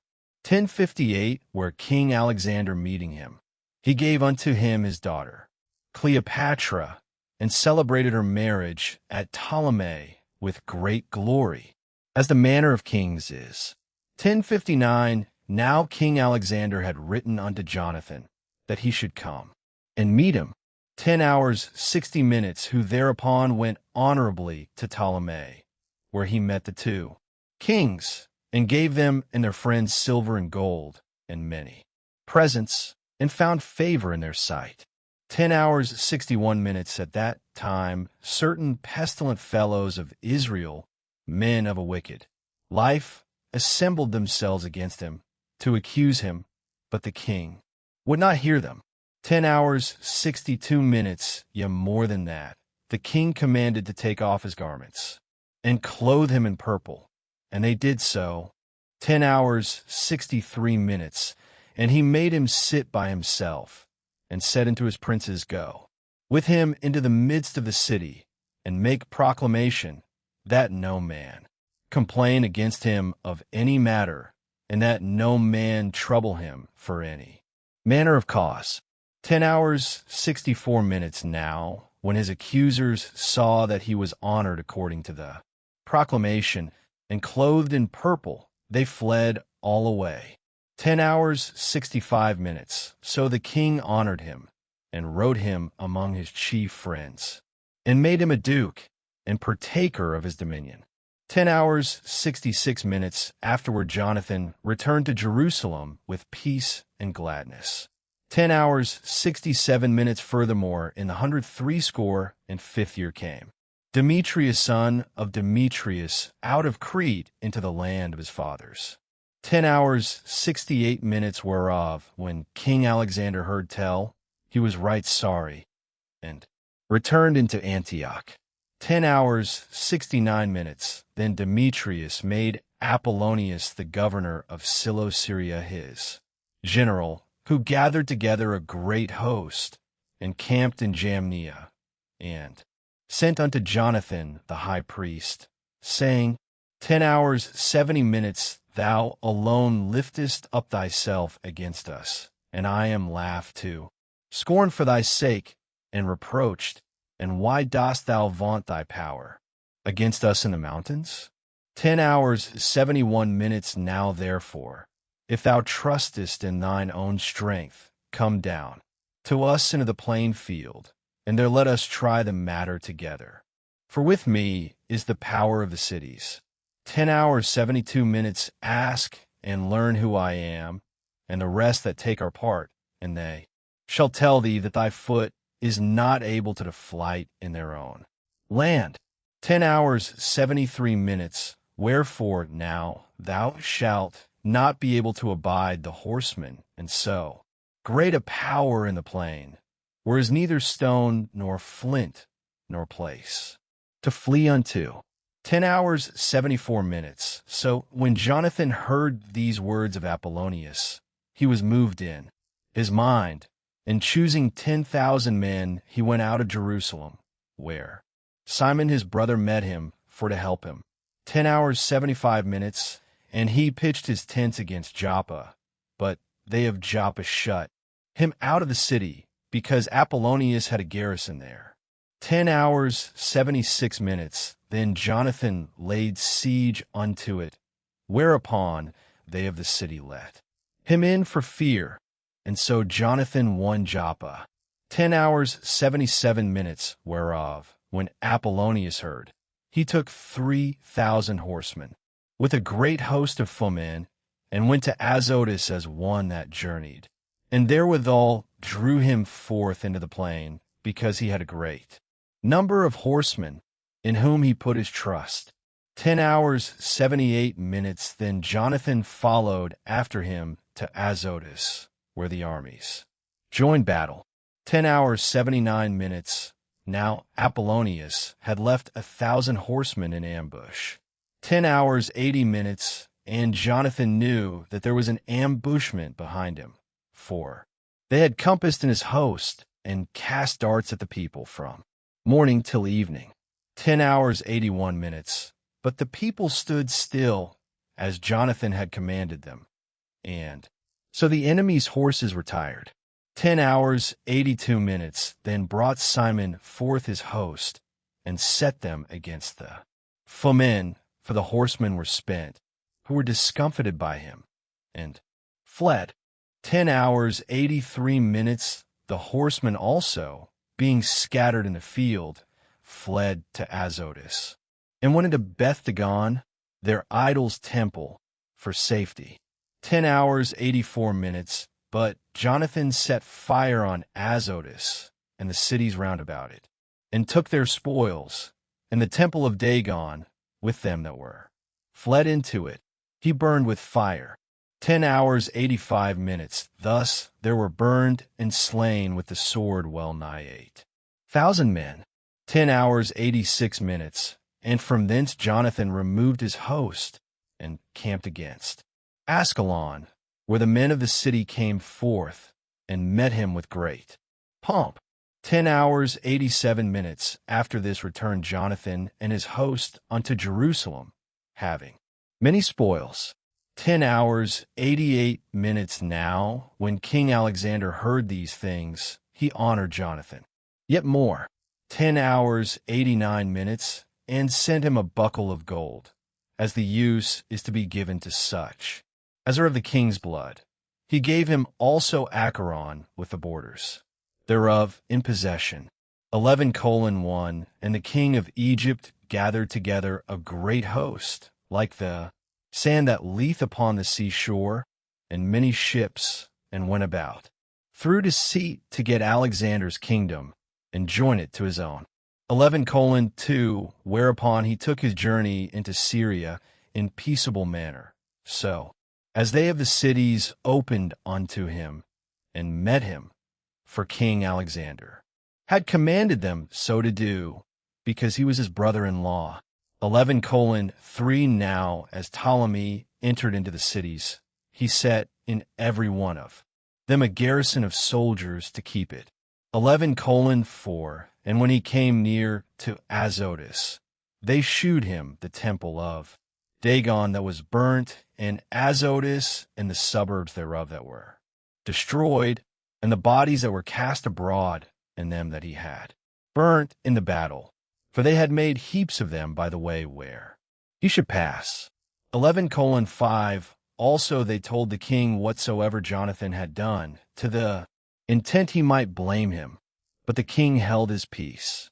11:6. Then Jonathan met the king with great pomp at Joppa, where they saluted one another and lodged. 11:7. Afterward Jonathan, when he had gone with the king to the river, called Eleutherus, returned again to Jerusalem. 11:8. King Ptolemy therefore, having gotten the dominion of the cities by the sea unto Seleucia upon the sea coast, imagined wicked counsels against Alexander. 11:9. Whereupon he sent ambassadors unto King Demetrius, saying, Come, let us make a league betwixt us, and I will give thee my daughter whom Alexander hath, and thou shalt reign in thy father's kingdom. 11:10. For I repent that I gave my daughter unto him, for he sought to slay me. 11:11. Thus did he slander him, because he was desirous of his kingdom. 11:12. Wherefore he took his daughter from him, and gave her to Demetrius, and forsook Alexander, so that their hatred was openly known. 11:13. Then Ptolemy entered into Antioch, where he set 2 crowns upon his head, the crown of Asia and of Egypt. 11:14. In the mean season was King Alexander in Cilicia, because those that dwelt in those parts had revolted from him. 11:15. But when Alexander heard of this, he came to war against him, whereupon King Ptolemy brought forth his host, and met him with a mighty power, and put him to flight. 11:16. So Alexander fled into Arabia there to be defended, but King Ptolemy was exalted. 11:17. For Zabiel the Arabian took off Alexander's head, and sent it unto Ptolemy. 11:18. King Ptolemy also died the 3rd day after, and they that were in the stronghold were slain one of another. 11:19. By this means Demetrius reigned in the 167th year. 11:20. At the same time Jonathan gathered together them that were in Judea to take the tower that was in Jerusalem, and he made many engines of war against it. 11:21. Then certain ungodly persons who hated their own people went unto the king, and told him that Jonathan besieged the tower. 11:22. Whereof when he heard, he was angry, and immediately removing, he came to Ptolemy, and wrote unto Jonathan that he should not lay siege to the tower, but come and speak with him at Ptolemy in great haste. 1123 Nevertheless Jonathan, when he heard this, commanded to besiege it still, and he chose certain of the elders of Israel and the priests, and put himself in peril. 1124 And took silver and gold, and raiment, and divers presents, besides, and went to Ptolemy unto the king, where he found favor in his sight. 1125 And though certain ungodly men of the people had made complaints against him, 1126 Yet the king entreated him as his predecessors had done before, and promoted him in the sight of all his friends. 1127 And confirmed him in the high priesthood and in all the honors that he had before, and gave him preeminence among his chief friends. 1128 Then Jonathan desired the king that he would make Judea free from tribute, as also the three governments with the country of Samaria, and he promised him 300 talents.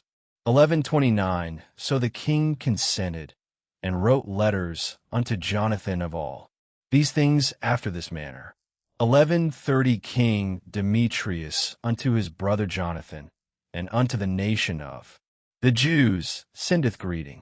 1131 We send you here a copy of the letter which we did write unto our cousin Lasthenes concerning you, that ye might see it. 1132 King Demetrius unto his father Lasthenes sendeth greeting. 1133 We are determined to do good to the people of the Jews, who are our friends, and keep covenants with us, because of their good will toward us.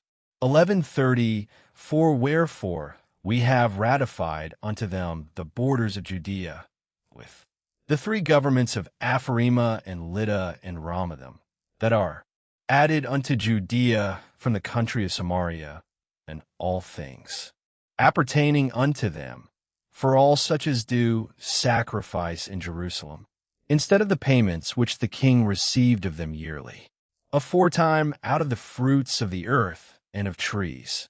1135 And as for other things that belong unto us of the tithes, and customs pertaining unto us, as also the salt pits and the crown taxes, which are due unto us, we discharge them of them all for their relief. 1136 And nothing hereof shall be revoked from this time forth for ever. 1137 Now, therefore, see that thou make a copy of these things, and let it be delivered unto Jonathan, and set upon the holy mount in a conspicuous place. 1138 After this, when King Demetrius saw that the land was quiet before him, and that no resistance was made against him, he sent away all his forces, every one to his own place, except certain bands of strangers, whom he had gathered from the isles of the heathen. Wherefore all the forces of his fathers hated him. 1139 Moreover, there was one Tryphon, that had been of Alexander's part, of four, who, seeing that all the host murmured against Demetrius, went to Simulcue the Arabian, that brought up Antiochus the young son of Alexander. 1140 And lay sore upon him to deliver him this young Antiochus, that he might reign in his father's stead. He told him therefore all that Demetrius had done, and how his men of war were at enmity with him. And there he remained a long season. 1141 In the meantime Jonathan sent unto King Demetrius that he would cast those of the tower out of Jerusalem, and those also in the fortresses, for they fought against Israel. 1142 So Demetrius sent unto Jonathan, saying, I will not only do this for thee and thy people, but I will greatly honor thee and thy nation, if opportunities serve. 1143 Now, therefore, thou shalt do well, if thou send me men to help me, for all my forces are gone from me. 1144 Upon this Jonathan sent him 3,000 strong men unto Antioch. And when they came to the king was very glad of their coming. 1145 Howbeit they that were of the city gathered themselves together into the midst of the city, to the number of 120,000 men, and would have slain the king. 1146 Wherefore the king fled into the court, but they of the city kept the passages of the city, and began to fight. 1147 Then the king called to the Jews for help, who came unto him all at once, and dispersing themselves through the city, slew that day in the city to the number of 100,000. 1148 Also they set fire on the city, and gat many spoils that day, and delivered the king. 1149 So when they of the city saw that the Jews had got the city as they would, their courage was abated. Wherefore they made supplication to the king, and cried, saying, 1150 Grant us peace, and let the Jews cease from assaulting us in the city. 1151 With that they cast away their weapons, and made peace, and the Jews were honored in the sight of the king, and in the sight of all that were in his realm, and they returned to Jerusalem, having great spoils. 1152 So King Demetrius sat on the throne of his kingdom, and the land was quiet before him. 1153 Nevertheless he dissembled in all that ever he spake, and estranged himself from Jonathan, neither rewarded he him according to the benefits which he had received of him, but troubled him very sore. 1154 After this returned Tryphon, and with him the young child Antiochus, who reigned and was crowned. 1155 Then there gathered unto him all the men of war, whom Demetrius had put away, and they fought against Demetrius, who turned his back, and fled. 1156 Moreover Tryphon took the elephants, and won Antioch.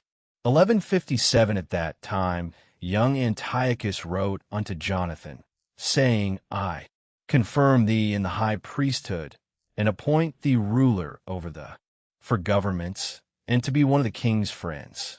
1158 Upon this he sent him golden vessels to be served in, and gave him leave to drink in gold, and to be clothed in purple, and to wear a golden buckle. 1159 His brother Simon also he made captain from the place called the Ladder of Tyrus, unto the borders of Egypt. 11 hours 60 minutes Then Jonathan went forth, and passed through the cities beyond the water, and all the forces of Syria gathered themselves unto him to help him. And when he came to Ascalon, they of the city met him honorably. 11 hours 61 minutes From whence he went to Gaza, but they of Gaza shut him out.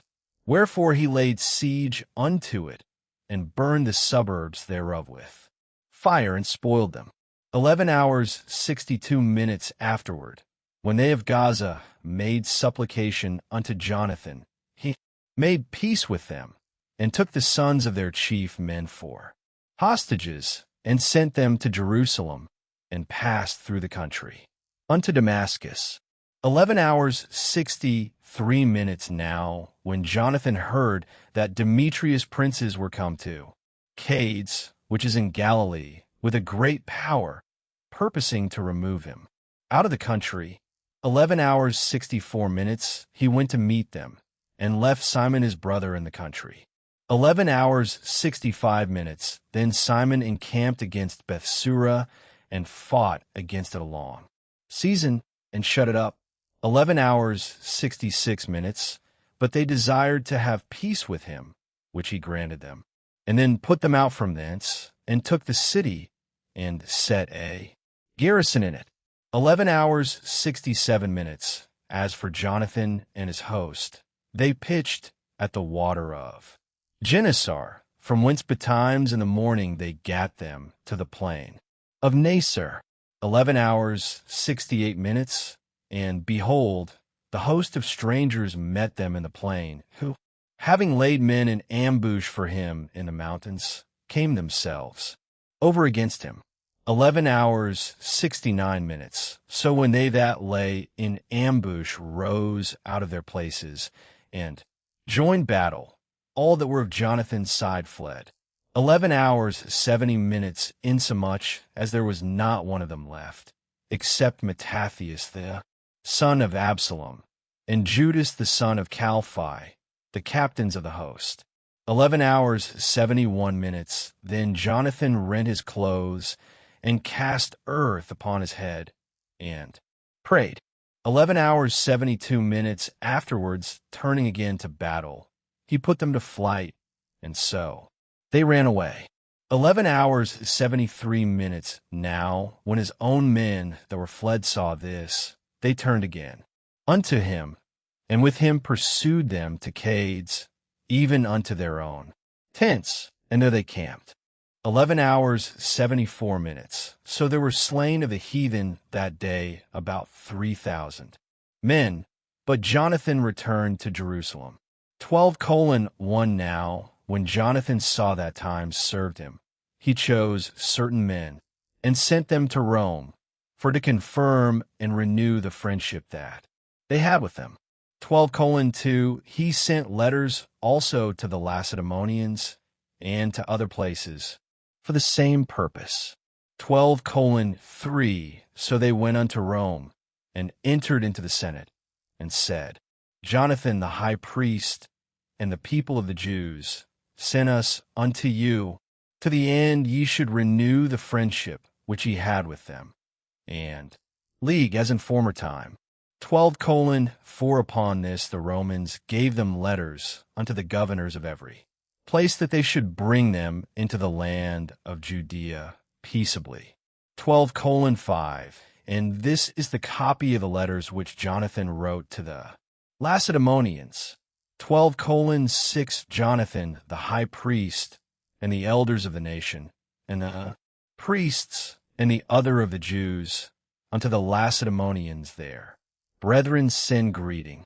12:7 There were letters sent in times past unto Onias the high priest, from Darius, who reigned then among you, to signify that ye are our brethren, as the copy here underwritten doth specify. 12:8 At which time Onias entreated the ambassador that was sent honorably, and received the letters, wherein declaration was made of the league and friendship. 12:9 Therefore we also, albeit we need none of these things, that we have the holy books of Scripture in our hands to comfort us. 12:10 Have nevertheless attempted to send unto you for the renewing of brotherhood and friendship, lest we should become strangers unto you altogether, for there's a long time past since he sent unto us. 12:11 We therefore at all times without ceasing, both in our feasts and other convenient days, do remember you in the sacrifices which we offer, and in our prayers, as reason is, and as it becometh us to think upon our brethren. 12:12 And we are right glad of your honor. 12:13 As for ourselves, we have had great troubles and wars on every side, forsomuch as the kings that are round about us have fought against us. 12:14 Howbeit we would not be troublesome unto you, nor to others of our confederates and friends in these wars. 12:15 For we have help from heaven that succoureth us, so as we are delivered from our enemies, and our enemies are brought under foot. 12:16 For this cause we chose Nemenius the son of Antiochus, and Antipater he son of Jason, and sent them unto the Romans to renew the amity that we had with them and the former league. 12:17 We commanded them also to go unto you, and to salute, and to deliver you our letters concerning the renewing of our brotherhood. 12:18 Wherefore now ye shall do well to give us an answer thereto. 12:19 And this is the copy of the letters which Onias sent. 12:20 Arius king of the Lacedaemonians to Onias the high priest. Greeting. 1221 It is found in writing that the Lacedaemonians and Jews are brethren, and that they are of the stock of Abraham.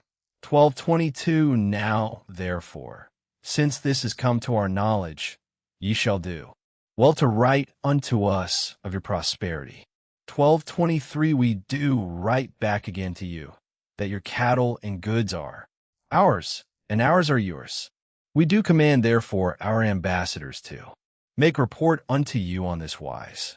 1224 Now, when Jonathan heard that Maccabeus princes were come to fight against him with a greater host than afore, 1225 he removed from Jerusalem, and met them in the land of Amadis, for he gave them no respite to enter his country. 1226 he sent spies also unto their tents, who came again and told him that they were appointed to come upon them in the night season. 1227 Wherefore, so soon as the sun was down, Jonathan commanded his men to watch and to be in arms, that all the night long they might be ready to fight. Also he sent forth sentinels round about the host. 1228 But when the adversaries heard that Jonathan and his men were ready for battle, they feared and trembled in their hearts, and they kindled fires in their camp. 1229 Howbeit Jonathan and his company knew it not till the morning, for they saw the lights burning. 1230 Then Jonathan pursued after them, but overtook them not, for they were gone over the river Eleutheris. 1231 Wherefore Jonathan turned to the Arabians, who were called Zabadeans, and smote them, and took their spoils. 1232 And removing thence, he came to Damascus, and so passed through all the country. 1233 Simon also went forth, and passed through the country unto Ascalon, and the holds there adjoining, from whence he turned aside to Joppa, and won it. 1234 For he had heard that they would deliver the hold unto them that took Demetrius part, wherefore he set a garrison there to keep it. 1235 After this came Jonathan home again, and calling the elders of the people together, he consulted with them about building strongholds in Judea. 1236 And making the walls of Jerusalem higher, and raising a great mount between the tower and the city, for to separate it from the city, that so it might be alone, that men might neither sell nor buy in it. 1237 Upon this, they came together to build up the city, forasmuch as part of the wall toward the brook on the east side was fallen down, and they repaired that which was called Caphenetha.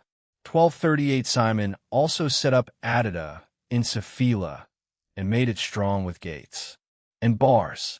1239 Now Tryphon went about to get the kingdom of Asia, and to kill Antiochus the king, that he might set the crown upon his own head. 1240 Howbeit he was afraid that Jonathan would not suffer him, and that he would fight against him. Wherefore he sought a way how to take Jonathan, that he might kill him. So he removed, and came to Bethsan. 1241 Then Jonathan went out to meet him with 40,000 men chosen for the battle, and came to Bethsan. 1242 Now when Tryphon saw Jonathan came with so great a force, he durst not stretch his hand against him. 1243 But received him honorably, and commended him unto all his friends, and gave him gifts, and commanded his men of war to be as obedient unto him as to himself. 1244 Unto Jonathan also he said, Why hast thou brought all this people to so great trouble, seeing there is no war betwixt us? 1245 Therefore send them now home again, and choose a few men to wait on thee, and come thou with me to Ptolemy, for I will give it thee, and the rest of the strongholds and forces, and all that have any charge. As for me, I will return and depart, for this is the cause of my coming. 1246 So Jonathan, believing him, did as he bade him, and sent away his host, who went into the land of Judea. 1247, and with himself he retained but 3,000 men, of whom he sent 2,000 into Galilee, and 1,000 went with him. 1248, now as soon as Jonathan entered into Ptolemy, they of Ptolemy shut the gates and took him, and all them that came with him they slew with the sword. 1249, then sent Tryphon and host of footmen and horsemen into Galilee, and into the great plain, to destroy all Jonathan's company. 1250, but when they knew that Jonathan and they that were with him were taken and slain, they encouraged one another, and went close together, prepared to fight. 1251, they therefore that followed upon them, perceiving that they were ready to fight for their lives, turned back again. 1252, whereupon they all came into the land of Judea peaceably, and there they bewailed Jonathan and them that were with him, and they were sore afraid. Wherefore all Israel made great lamentation. 1253, then all the heathen that were round about then sought to destroy them. For said they have no captain, nor any to help them now. Therefore let us make war upon them, and take away their memorial from among men. 13:1 Now, when Simon heard that Tryphon had gathered together a great host to invade the land of Judea and destroy it. 13:2, and saw that the people was in great trembling and fear, he went up to Jerusalem, and gathered the people together. 13:3, and gave them exhortation, saying, Ye yourselves know what great things I and my brethren and my father's house have done for the laws and the sanctuary, the battles also and troubles which we have seen. 13:4, by reason whereof all my brethren are slain for Israel's sake, and I am left alone. 13:5, now therefore be it far from me, that I should spare mine own life in any time of trouble, for I am no better than my brethren. 13:6, doubtless I will avenge my nation, and the sanctuary, and our wives, and our children, for all the heathen are gathered to destroy us, of very malice. 13:7, now, as soon as the people heard these words, their spirit revived. 13:8, and they answered with a loud voice, saying, Thou shalt be our leader instead of Judas and Jonathan thy brother. 13:9, fight thou our battles, and whatsoever thou commandest us that we do. 13:10, so then he gathered together all the men of war, and made haste to finish the walls of Jerusalem, and he fortified it round about. 13:11, also he sent Jonathan the son of Absalom, and with him a great power, to Joppa, who casting out them that were therein remained there in it. 13:12, so Tryphon removed from Ptolemais with a great power to invade the land of Judea, and Jonathan was with him in ward.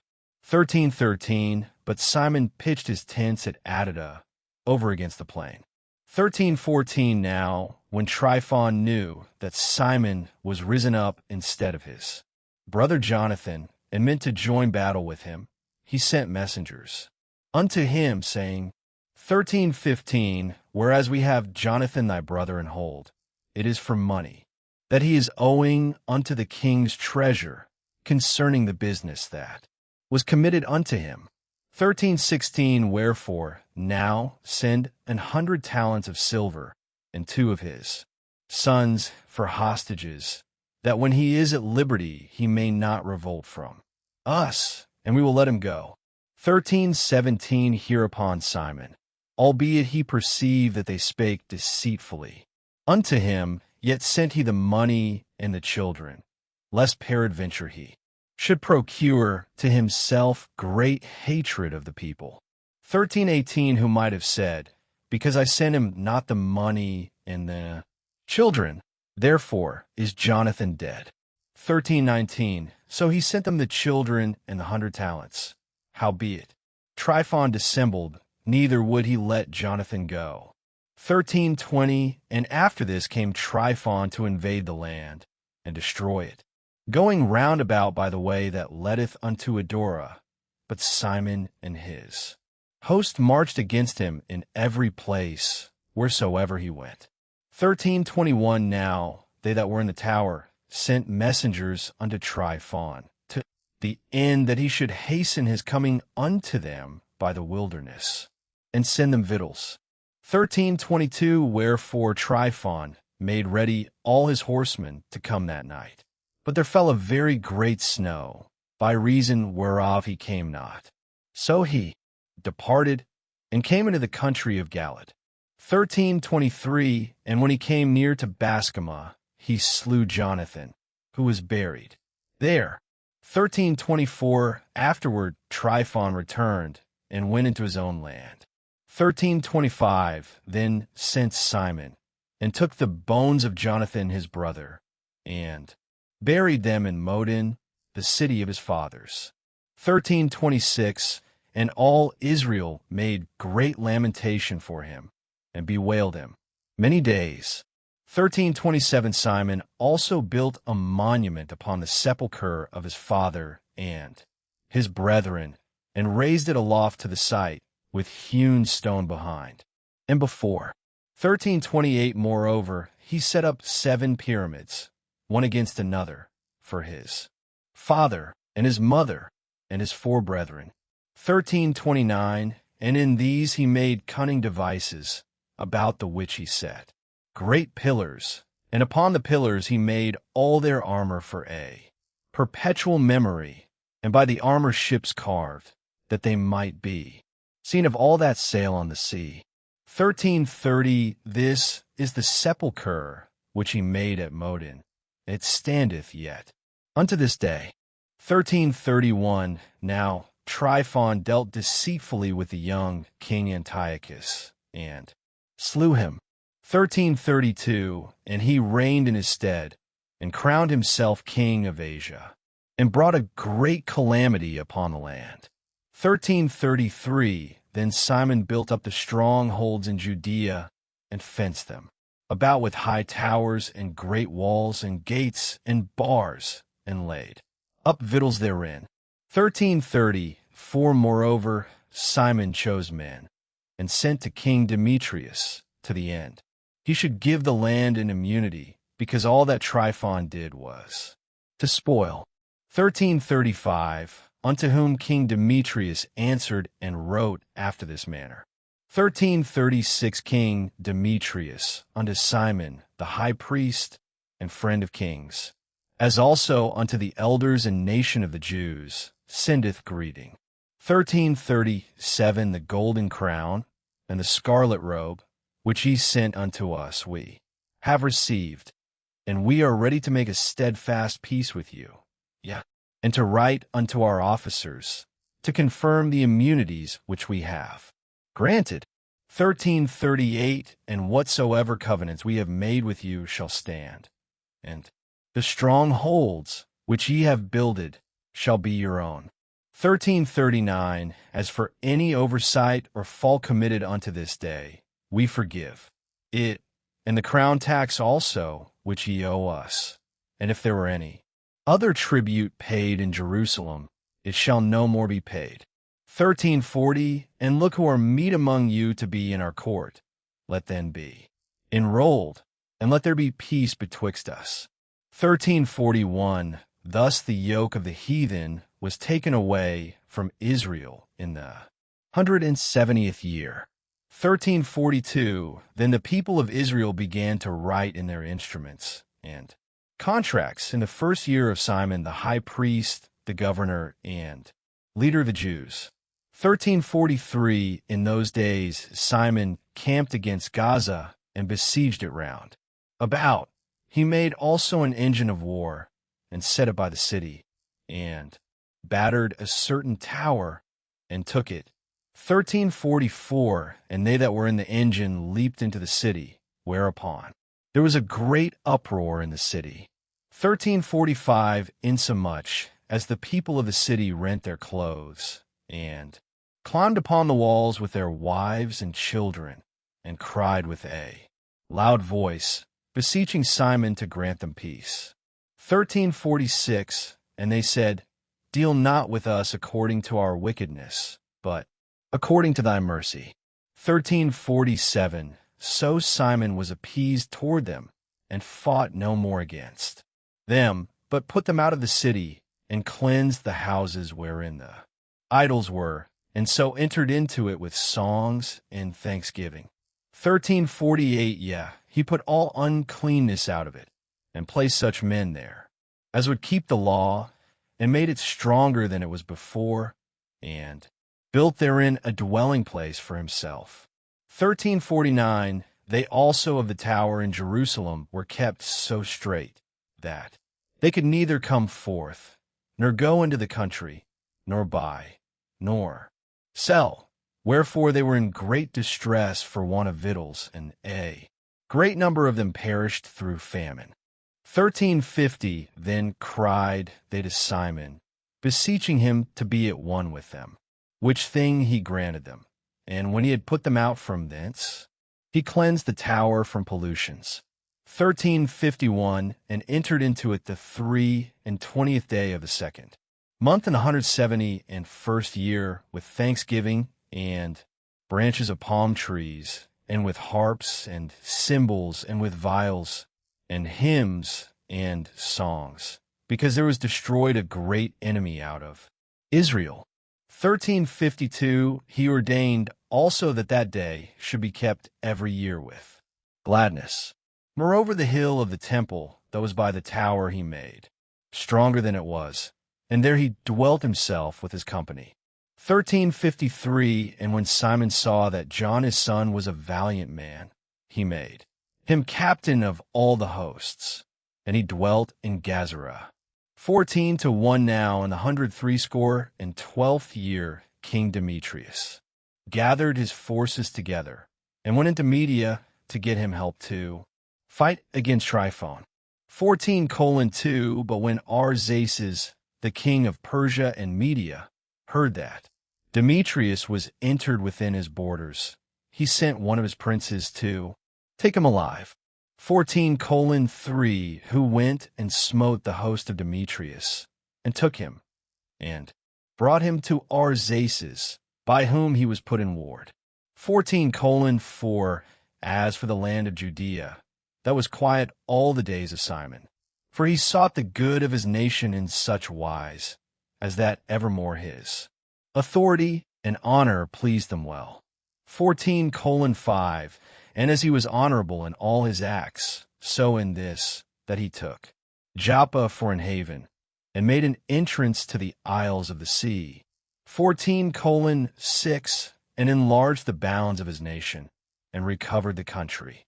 14:7, and gathered together a great number of captives, and had the dominion of Gazara, and Bethsura, and the tower, out of the which he took all uncleanness, neither was there any that resisted him. 14:8, then did they till their ground in peace, and the earth gave her increase, and the trees of the field their fruit. 14:9, the ancient men sat all in the streets, communing together of good things, and the young men put on glorious and warlike apparel. 14:10, he provided victuals for the cities, and set in them all manner of munition, so that his honorable name was renowned unto the end of the world. 14:11, he made peace in the land, and Israel rejoiced with great joy. 14:12, for every man sat under his vine and his fig tree, and there was none to fray them. 14:13, neither was there any left in the land to fight against them. The kings themselves were overthrown in those days. 14:14, moreover, he strengthened all those of his people that were brought low. The law he searched out, and every contemner of the law, and wicked person he took away. 14:15, he beautified the sanctuary, and multiplied vessels of the temple. 1416 now, when it was heard at Rome, and as far as Sparta, that Jonathan was dead, they were very sorry. 1417, but as soon as they heard that his brother Simon was made high priest in his stead, and ruled the country and the cities therein. 1418, they wrote unto him in tables of brass, to renew the friendship and league which they had made with Judas and Jonathan his brethren. 1419, which writings were read before the congregation at Jerusalem. 1420, and this is the copy of the letters that the Lacedaemonians sent, the rulers of the Lacedaemonians, with the city, unto Simon the high priest, and the elders and priests and residue of the people of the Jews, our brethren, send greeting. 1421, the ambassadors that were sent unto our people certified us of your glory and honor, wherefore we were glad of their coming. 1422, and did register the things that they spake in the council of the people in this manner: Numenius son of Antiochus, and Antipater's son of Jason, the Jews' ambassadors, came unto us to renew the friendship they had with us. 1423, and it pleased the people to entertain the men honorably, and to put the copy of their ambassage in public records, to the end the people of the Lacedaemonians might have a memorial thereof. Furthermore, we have written a copy thereof unto Simon the high priest. 1424, after this Simon sent Numenius to Rome with a great shield of gold of 1,000 pound weight to confirm the league with them. 1425, whereof when the people heard, they said, What thanks shall we give to Simon and his sons? 1426, for he and his brethren and the house of his father have established Israel, and chased away in fight their enemies from them, and confirmed their liberty.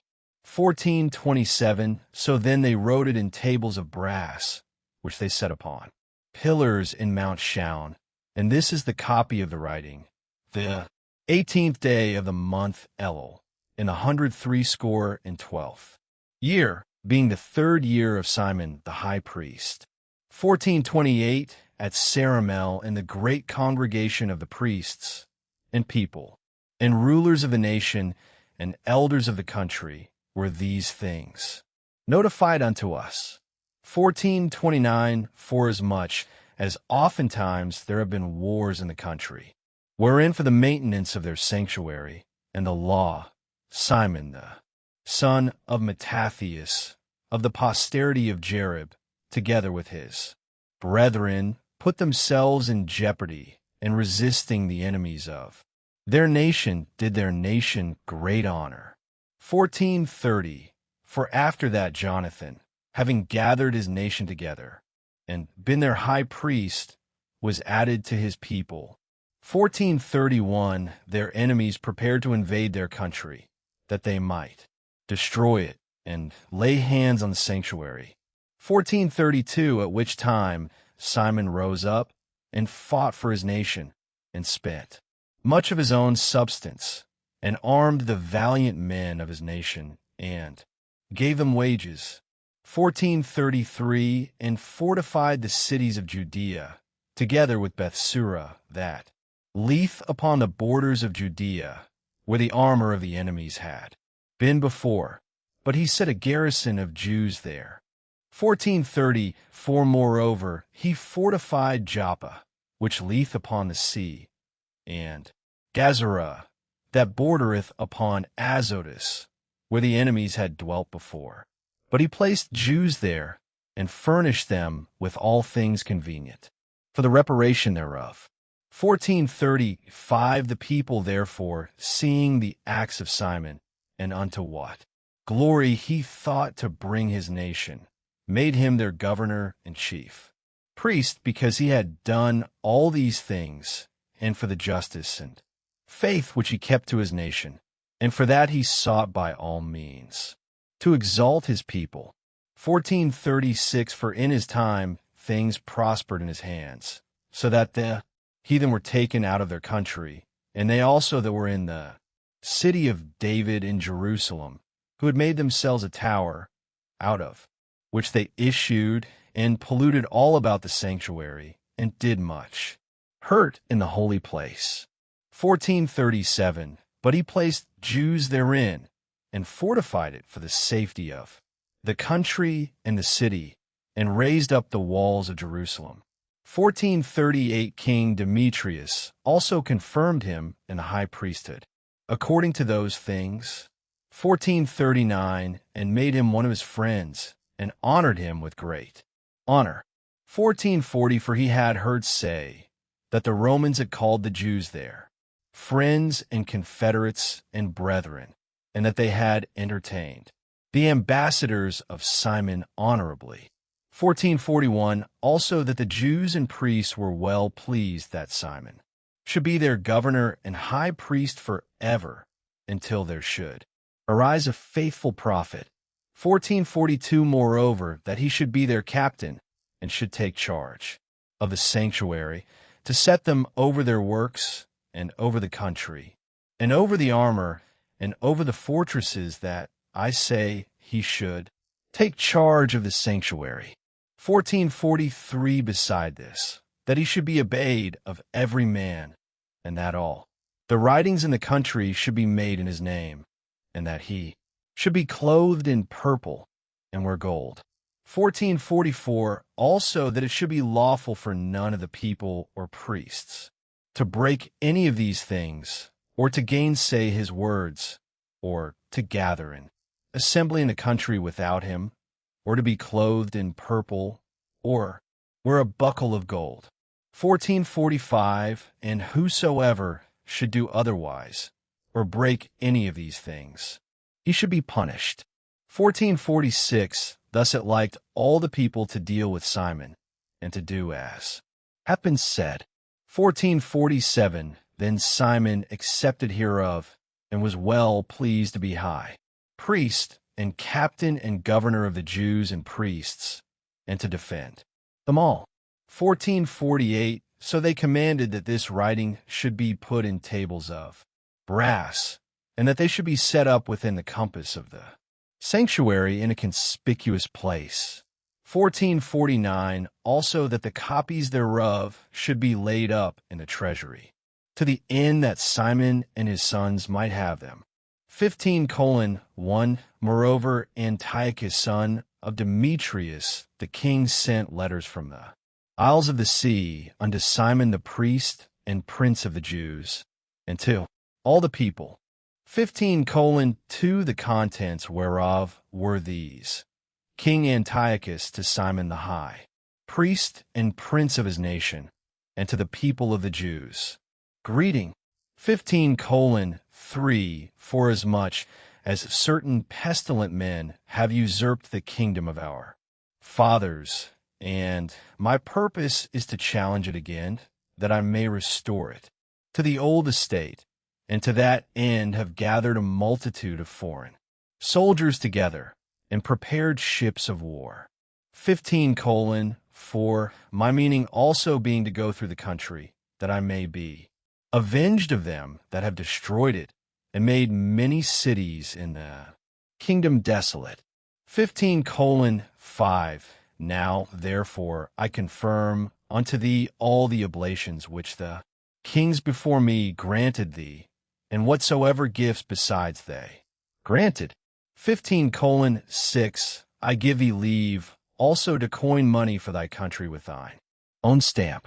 15:7, and as concerning Jerusalem and the sanctuary, let them be free, and all the armor that thou hast made, and fortresses that thou hast built and keepest in thine hands, let them remain unto thee. 15:8, and if anything be, or shall be, owing to the king, let it be forgiven thee from this time forth forevermore. 15:9, furthermore, when we have obtained our kingdom, we will honor thee and thy nation and thy temple with great honor, so that your honor shall be known throughout the world. 15:10, in the 163 year, went Antiochus into the land of his fathers, at which time all the forces came together unto him, so that few were left with Tryphon. 1511 Wherefore, being pursued by King Antiochus, he fled unto Dora, which lieth by the seaside. 1512 For he saw that troubles came upon him all at once, and that his forces had forsaken him. 1513 Then camped Antiochus against Dora, having with him 120,000 men of war, and 8,000 horsemen. 1514 And when he had compassed the city round about, and joined ships, close to the town on the seaside, he vexed the city by land and by sea, neither suffered he any to go out or in. 1515 In the mean season came Numenius and his company from Rome, having letters to the kings and countries, wherein were written these things. 1516 Lucius, consul of the Romans, unto King Ptolemy, greeting. 1517 The Jews' ambassadors, our friends and confederates, came unto us, to renew the old friendship and league, being sent from Simon the High priest, and from the people of the Jews. 1518 And they brought a shield of gold of 1,000 pounds. 1519 We thought it good therefore to write unto the kings and countries, that they should do them no harm, nor fight against them, their cities or countries, nor yet aid their enemies against them. 1520 It seemed also good to us to receive the shield of them. 1521 If therefore there be any pestilent fellows that have fled from their country unto you, deliver them unto Simon the high priest, that he may punish them according to their own law. 1522 The same things wrote he likewise unto Demetrius the king, and Attalus to Ariarathes and Arzaces. 1523 Into all the countries, and to Sampsames, and the Lacedaemonians, and to Delus, and Mindus, and Sicyon, and Curia, and Samos, and Pamphylia, and Lycia, and Halicarnassus, and Rhodus, and Phaselis, and Cos, and Side, and Aradus, and Gortina, and Nidus, and Cyprus, and Cyrene. 1524 And the copy hereof they wrote to Simon the high priest. 1525 So Antiochus the king camped against Dora the second day, assaulting it continually, and making engines, by which means he shut up Tryphon, that he could neither go out nor in. 1526 At that time Simon sent him 2,000 chosen men to aid him, silver also, and gold, and much armor. 1527 Nevertheless he would not receive them, but brake all the covenants which he had made with him afore, and became strange unto him. 1528 Furthermore he sent unto him Athenobius, one of his friends, to commune with him, and say, Ye withhold Joppa and Gazara, with the tower that is in Jerusalem, which are cities of my realm. 1529 The borders thereof ye have wasted, and done great hurt in the land, and got the dominion of many places within my kingdom. 1530 Now, therefore, deliver the cities which ye have taken, and the tributes of the places whereof ye have gotten dominion without the borders of Judea. 1531 Or else give me for them 500 talents of silver, and for the harm that ye have done, and the tributes of the cities, other 500 talents. If not, we will come and fight against you. 1532 So Athenobius the king's friend came to Jerusalem, and when he saw the glory of Simon, and the cupboard of gold and silver plate, and his great attendance, he was astonished, and told him the king's message. 1533 Then answered Simon, and said unto him, We have neither taken other men's land, nor holden that which appertaineth to others, but the inheritance of our fathers, which our enemies had wrongfully in possession a certain time. 1530, for wherefore we, having opportunity, hold the inheritance of our fathers. 1535, and whereas thou demandest Joppa and Gazara, albeit they did great harm unto the people in our country, yet will we give thee 100 talents for them. Hereunto Athenobius answered him not a word. 1536, but returned in a rage to the king, and made report unto him of these speeches, and of the glory of Simon, and of all that he had seen. Whereupon the king was exceeding wroth. 1537, in the mean time fled Tryphon by ship unto Orthoges. 1538, then the king made Cendebeus captain of the sea coast, and gave him an host of footmen and horsemen. 1539, and commanded him to remove his host toward Judea. Also he commanded him to build up Cedron, and to fortify the gates, and to war against the people. But as for the king himself, he pursued Tryphon. 1540, so Cendebeus came to Jamnia, and began to provoke the people, and to invade Judea, and to take the people prisoners, and slay them. 1541, and when he had built up Cedru, he set horsemen there, and an host of foemen, to the end that issuing out they might make outroads upon the ways of Judea, as the king had commanded him. 16:1, then came up John from Gazara, and told Simon his father what Cendebeus had done. 16:2, wherefore Simon called his 2 eldest sons, Judas and John, and said unto them, I and my brethren and my father's house have ever, from our youth unto this day, fought against the enemies of Israel. And things have prospered so well in our hands that we have delivered Israel oftentimes. 16:3, but now I am old, and ye, by God's mercy, are of a sufficient age. Be ye instead of me and my brother, and go and fight for our nation, and the help from heaven be with you. 16:4, so he chose out of the country 20,000 men of war with horsemen, who went out against Cendebeus, and rested that night at Modin. 16:5, and when as they rose in the morning, and went into the plain, behold, a mighty great host both of footmen and horsemen came against them, howbeit there was a water brook betwixt them. 16:6, so he and his people pitched over against them. And when he saw that the people were afraid to go over the water brook, he went first over himself, and then the men, seeing him, passed through after him. 16:7, that done, he divided his men, and set the horsemen in the midst of the footmen, for the enemy's horsemen were very many. 16:8, then sounded they with the holy trumpets, whereupon Cendebeus and his host were put to flight, so that many of them were slain, and the remnant gat them to the stronghold. 16:9, at that time was Judas John's brother wounded, but John still followed after them, until he came to Cedron, which Cendebeus had built.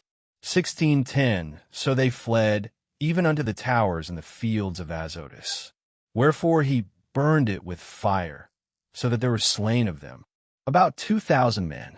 Afterward he returned into the land of Judea in peace.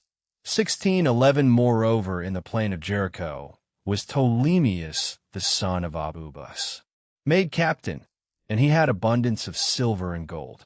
16:12, for he was the high priest's son-in-law.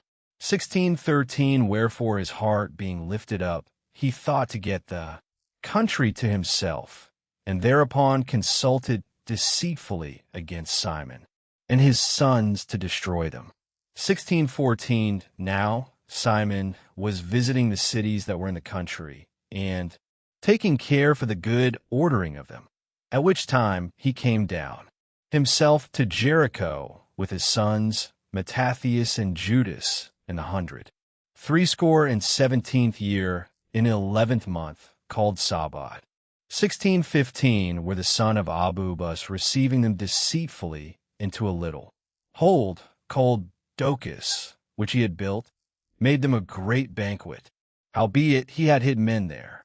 1616, so when Simon and his sons had drunk largely, Ptolemy and his men rose up and took their weapons, and came upon Simon into the banqueting place, and slew him, and his 2 sons, and certain of his servants. 1617, in which doing he committed a great treachery, and recompensed evil for good. 1618, then Ptolemy wrote these things, and sent to the king, that he should send him an host to aid him, and he would deliver him the country and cities. 1619, he sent others also to Gazara to kill John, and unto the tribunes. He sent letters to come unto him, that he might give them silver and gold and rewards. 1620, and others he sent to take Jerusalem and the mountain of the temple. 1621, now one had run afore to Gazara, and told John that his father and brethren were slain, and quoth he, Ptolemy hath sent to slay thee. Also, 1622 hereof, when he heard, he was sore astonished.